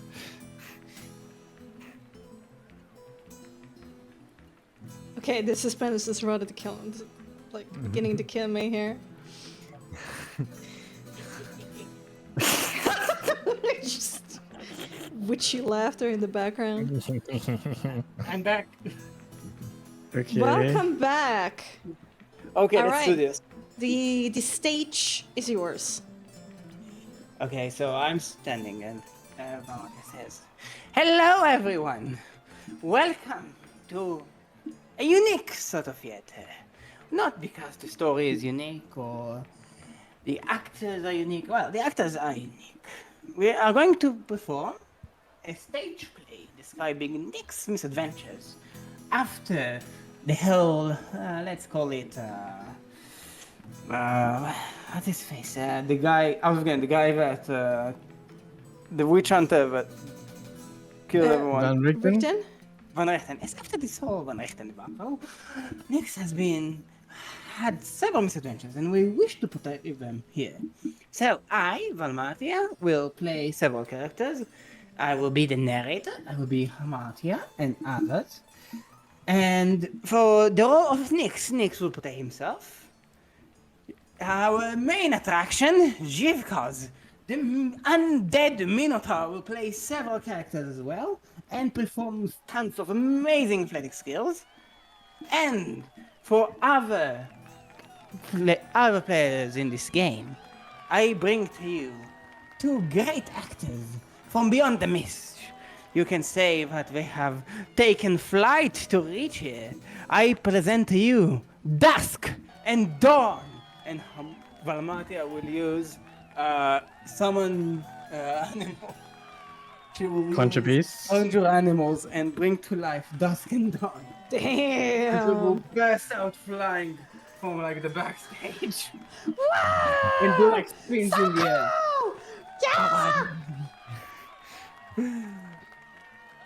Okay. So now the tale begins. The lights shut off. And we start. Okay, here we go. Nyx gazes at the burned stake which held Kelbin's charred remains. Nyx, you have like this really solemn soliloquy, lamenting Kelbin's demise, that slowly becomes from this moment of grief to more of an anger, and then a rage, and then this hatred, this burning hatred, this wish, this thirst for vengeance. Whilst you have this soliloquy, Lady Illyria Furmore, portrayed by Dawn, with a ginger wig, will...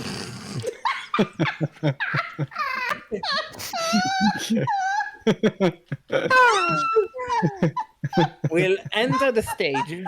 Now, whilst the animals are speaking, what's really happening is they flap the beaks, and Hamatia will actually use her vocal skills to enact the voices. So you see Dawn's wings flapping whilst it's actually Hamatia speaking in Lyria's voice. And she is counseling you with some pretty words about hopes and lady saints, and well, there is like this spark there, but it's not really there yet. And you both know that you love each other, but you don't know it yet, and it is also a forbidden love. So it's really like a will they, won't they sort of thing. And then we go to the next day. The next day, the party meets Hamatia, portrays herself, and she has almost this kind of like really villainous sort of thing, where she goes, she mocks the crowd, like she is trying to draw some heat to herself, and you have like this really intense exchange, and eventually we made the same bargain that we actually made, but it's like a bit of a more of I'll kill you, no, I'll kill you first, but we're like alliance by convenience, not by being like a very much a hateful duo. After this, a montage of several adventures is shown. We go a little bit into Argynvostholt. We go a little bit and like kill some bandits, some really nice things. And whilst all of this is happening, Nix, you are always like being portrayed as a bit of a reluctant, a little bit of an aloof sort of leader, but you always, once the party, which consists of like birds portraying several members, Jivkos, you have like this white wig to portray Asphoda on your eyebrows, so you have like silver eyebrows. She has her eyebrows. Oh my god. But whenever we get into trouble, it always seems that Nix has like this fucking crazy idea that doesn't seem like it will work off, and in the end it somehow works out. Towards the end of the first act, the party arrives in the Abbey. We have the I am your father twist. And then we have this whole like No! yes. You were supposed to bring balance. We Missed. we have this like fight, this whole like fight. Hamatia is going to play the sex golem as well. And You're showing that? Okay. yeah, and This the is a family-friendly ends after the fight with Nick standing over his father's corpse, gazing into the crowd with fiery eyes masked with a halo of holy light. End of Act 1. Act 2. Act 2 starts with Nick staring at the corpse once again, right where we were, and once again Elia comes to console him, and they begin to have like this really deep conversation about the heritage and the responsibility that heritage brings. And Nix begins to sort of think about, like, reflect upon his own responsibility and heritage and what it means to be half Vistani, half whatever the fuck that was. In the end, you almost kiss. But just as you're about to, Fad the Chad comes and ruins your kiss. Because he was there. And Oh, not yeah. because you're Fad. You have red eyebrows. Okay. The second act is mostly more of an action spectacle-oriented act that deals with Winter Splinter, portrayed by Jivkos being an absolute beast. So what you're doing, Jivkos, is Winter Splinter, and you're like throwing the barrels down, and we like splash blood, and then you like lick the blood or something. Two branches in your hand, like waving them around. Yeah, and you're just like tossing the barrels around. Dusk and Dawn are doing some aerial fight choreography in like cohesion, in parallel to like the main fight going on. And once again, we get like into a really tough situation. And Nix, you have this idea to maybe splint the winter and not attack the bark itself, Jesus Christ. but go to the didn't branches and after hard fought, we cut the branches a little bit with like shears or something, a little bit and a little bit and a little bit, and in the end, we kill Winter Splinter. And people look up to you. It's like, oh, yay, Nick, you're such a good leader, but not really in that way. In breaks between the action, between this, we see a little bit of like an advancement of Nick's relationships with Hamatia. Bit by bit, you begin to being frenemies. After Winter Splinter's defeat, Nix and Hamatia's very eventful night unfold. Dusk will come from the moonlight and will portray Madame Eva. It descends, and once it descends, Hamatia will use minor illusion to project the Tarot cards, and it will give you the Tarot cards like this. So it's almost this biblical sort of image, but Madame Eva comes from the moon to give you the Tarot cards. The act ends in the same manner that it actually ended, Nix forgiving Hamatia, and both of them forgiving themselves. Which gets us to Act number 3. Act number 3 deals with the final confrontation with Mother Dearest herself, the Night Apostle Morgantha. The first half of the act deals with Elias and Nick's brewing romance. It actually has a little bit of filler, so Strad actually has, being portrayed by Mahmoud, has some like evil plots to try and circumvent it. So he gives like love potions to Elia that she might roof her to loving him, and he tries to be nixed for a moment. All this bullshit, but eventually doesn't work. And the night before the final climactic battle, you share a heartfelt kiss with Don Illyria.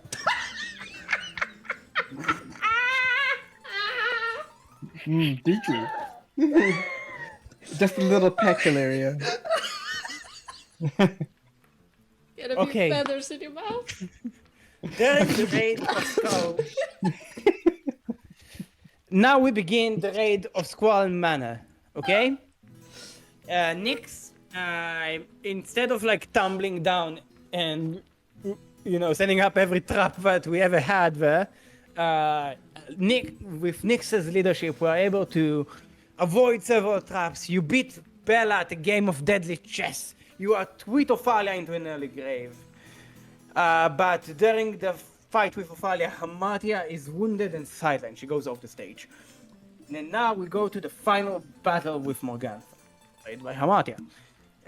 The battle seems hopeless at first, and a moment comes where an eldritch blast that Hamatia utters from the stage strikes Leia, and she begins to cough off blood with the fake blood, and seemingly dying. Nyx, you go ape shit. You do like the glowing red eyes shit, and you manage to beat Morgantha almost to a pulp. But before you manage to learn the final blow, Leia dashes forwards and strikes the final blow. Nyx, you seem enraged at first, but you calm down. You stare at Morgantha's corpse once again. The very same like sort of positioning where the acts began, where you stare at dead things, and you calm yourself, and you understand that you can't run from who you are or your responsibilities or let vengeance consume you. It's another soliloquy, and you basically lay out your vision as a sort of person that wishes to construct a new future for not only himself but to all of Barovia. You turn to Leia and the party, finally ending the play but looking at the living instead of looking at the dead. Lights out. Well done. Oh my god.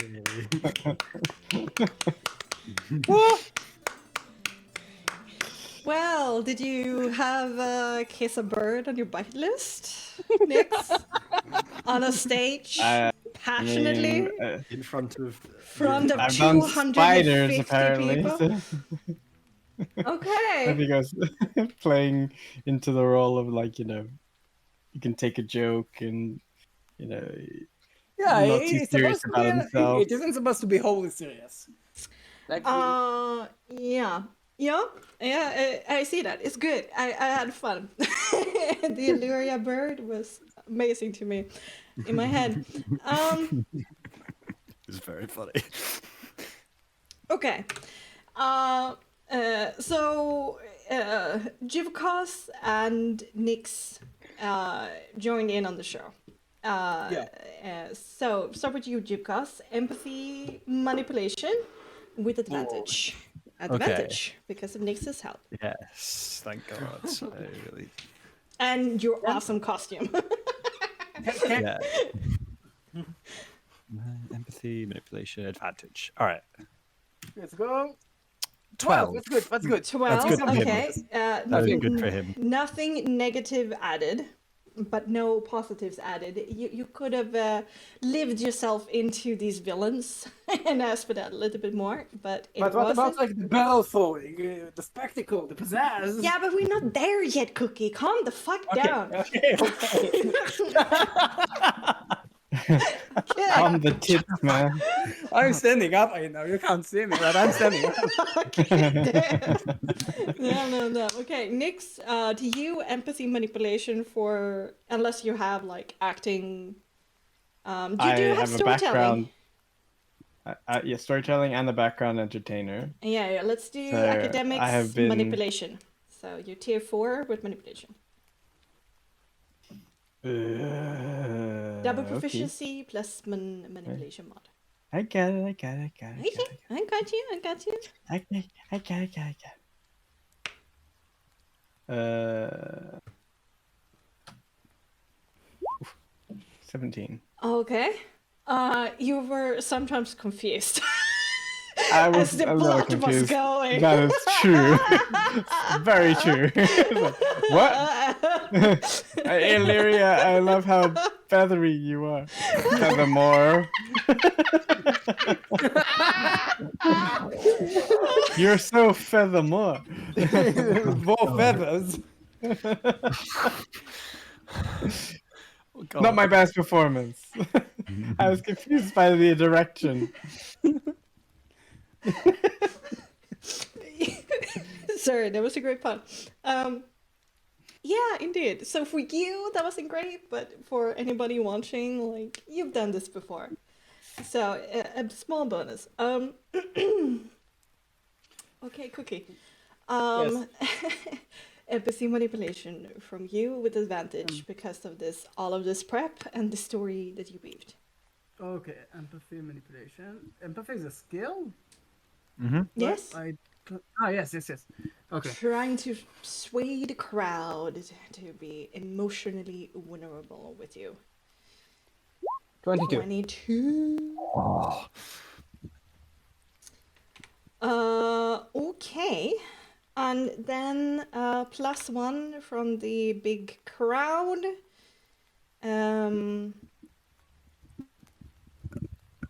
From yesterday. And there was also Nick's doing big crowd work as well, so there's also a +1. And then a +1 for the panache and all the things. So that's +6 in total. So, Hamadia, give me... Most of this was truth, right? Yeah. You chose to omit some things or twist the truth, but most of it was truthful. I made some things up, especially the Strahd being jealous. Strahd was being jealous with the whole love potion subplot. True. And So, I I kind mean, of messed up with the chronologic of things, so to make it more thematic, stagically appealing. So. Creative license, I would Yes, say. creative. I Like. took some creative license. Hamartia, Yes. do you believe that Nyx is the person you've hyped up him to be in this play? Yes. All right, persuasion. Persuasion, manipulation, normal roll for you, plus an additional 6. It is 23. Nice. Okay, then the reaction is for sure this. Wow! Wow! Strange birds! Wow! Papa like it!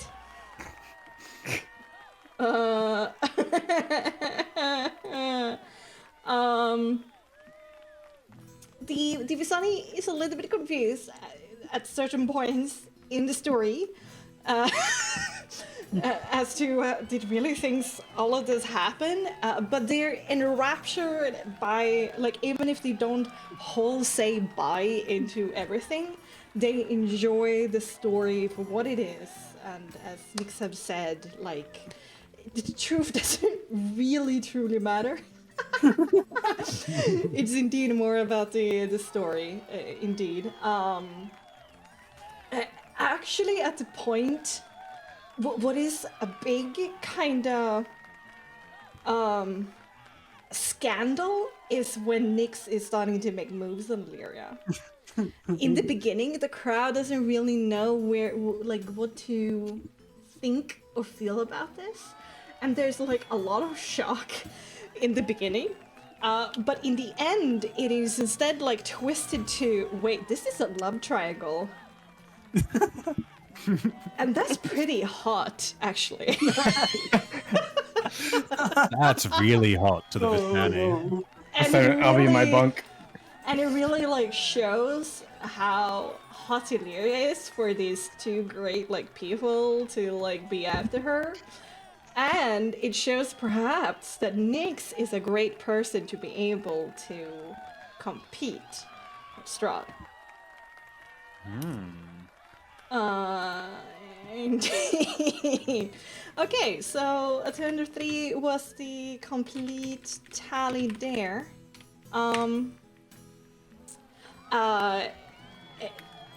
What do you do immediately after this? After all of the applause, and you have to come out on the stage again and like bow and then go out and come back, and then finally the crowd has like calmed down. There's some people who would try to stick around to talk and congratulate you guys in person, but you can also try to sneak away. Valmatia will try to stay because she's the playwright, so it's only natural that she stays and does like a little panel. Yeah. The Q&A afterwards. Yes. Damn. Okay. Yeah. A lot of people are starting to wonder who you are. Like, who is this random ass Vistani that nobody knows? I am Valmatia, playwright from beyond the mist. Okay. I guess you go drinking after this together or something? I think like at some point, like at the end of it, like it has to have a message that it shows that Nyx is here now and that he's involved in the political campaigning, so that he will leave a message at the very end, say like, yes, this is all true. This is what I have done. Some of it has been good, and some of it has been bad, just like any other Vistani here. And it's all been under the premise of like keeping his word, and that keeping his promise to Illyria, and he will keep that promise to the Vistani people if you choose to vote for him tomorrow. There are some people sharing. Like, let's see. For sure, most of the people here seems to be chanting your name. Nice. A lot of people. Yay! Next. Yeah. For sure. You certainly, after all of this and like standing up to Strahd, you're starting to get a bit of a rock star kind of reputation. You know? That you're anti-establishment, star quality, brave, sexy. Yeah. Okay. Heck yeah. And it's a blast of an evening. Like, after all of this praise, you go down into the crowd and people are coming up wanting to shake your hands. It's a weird, strange feeling in your stomach, but it also feels very good. That, like, people want to be close to you, people want to talk to you, you're getting pretty famous. And also, Valmardia is getting some of this attention as well. But of course, not as much. Illyria tries to be as much as possible in the background, but she gets some questions here and there. Jivkos have gotten a small fan club that are very It's a cult following. Yeah, basically a cult following of his undead, state, and finds that so fucking rad. And they're like following you around. Oh god. Yeah, for sure. Arius is the one that is mostly ignored, and he's very thankful for that. Okay. But eventually you're like whisked away to one of the bigger campfires for after party. It gets pretty rowdy. It's a lot of alcohol being thrown your way. You get offered a lot of drugs and expensive drinks. There are people of both genders trying to flirt with you. I'd be a good boy tonight. Okay. He will imbibe a little bit, but with his Vistani blood, he can resist. a fair bit of alcohol. He's in moderation. He shows that he's still part of it, but he has to be wary of the fact that this night he could be assassinated. Oh, yeah. Yeah, that whole thing. Yeah. In fact, do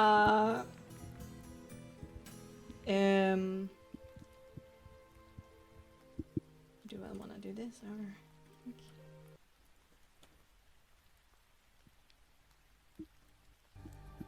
Yeah.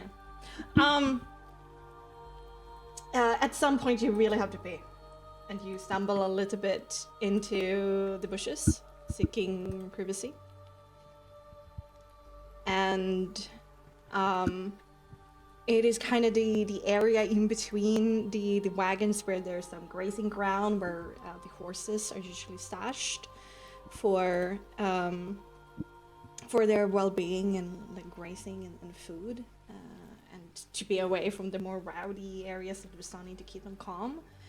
And stepping out and past a flank of a horse, you see Radu's face. And a third eye opens on his forehead, shining a bright red. And he points his fingers to you. One single finger, shaking. His forehead creases in effort, and he says, "Let your silver tongue rust and rot." And I need you to make me a presence manipulation saving throw, please. Who is it? Radu. The motherfucker. Come on, Nix. Come on, Nix. God. Come on.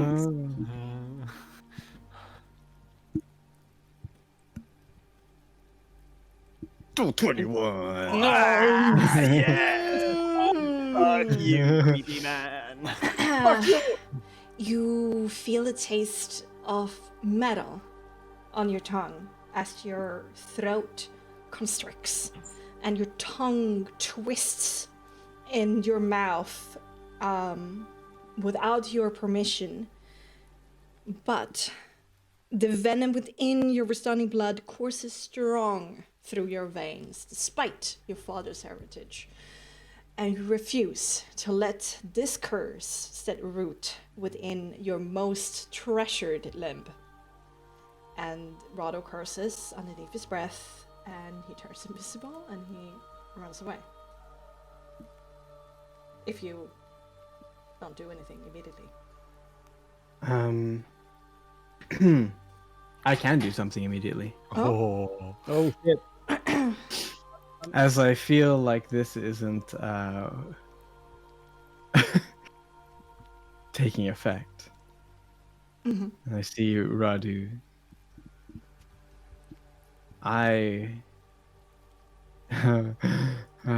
What? Okay, jeez, The soul mark kind of like how am I gonna put this?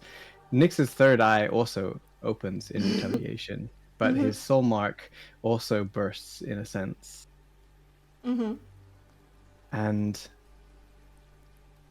the eye and the soul mark mix as a he does this with I think Soul Mastery. Yeah, Soul Mastery. It mixes into this like mixed halo as it glows softly as he uses his sublime splendor skill. okay. And he uses meta magic to heighten the command spell to say, "Come to me." As he reaches out, that he will cast command on Radu as his like halo burns, and the third eye sort of glistens with, I guess, like a merge of gold and red And Okay. he will like beckon him with one sort of finger as he turns into this form of transcendent beauty. Fuck. Yeah, and you've had a short rest, so you got him back in your lower spell slots. Fuck. Okay. This yeah. is not a spell slot required. This is soul Oh. mastery. Gosh darn. Okay. Okay. I guess that is a soul saving throw. Command is a spell you hate. Yeah, I know. Yeah. I do. You hate it so much. I love it. It's so funny. Fucking hate it, but it's okay. Mm-hmm. Command is a resolve save. Yes, it is. With disadvantage, because With disadvantage. Yeah.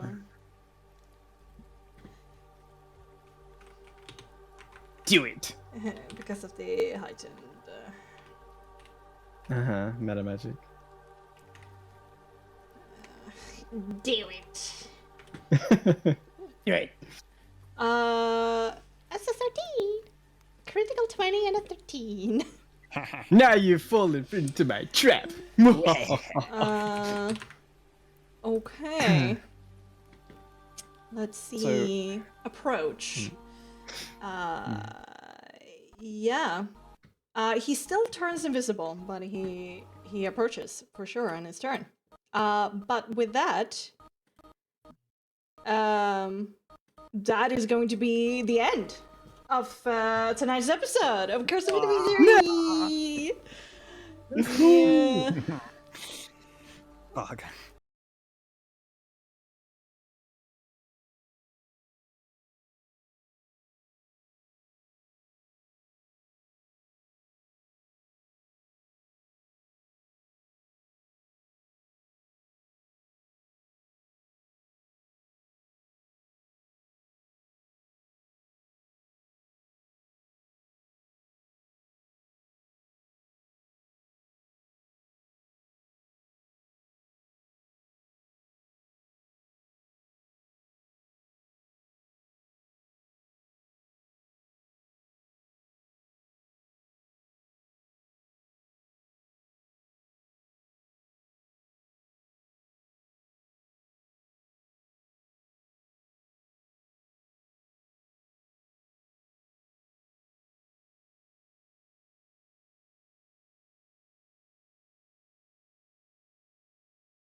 Oh my god, that is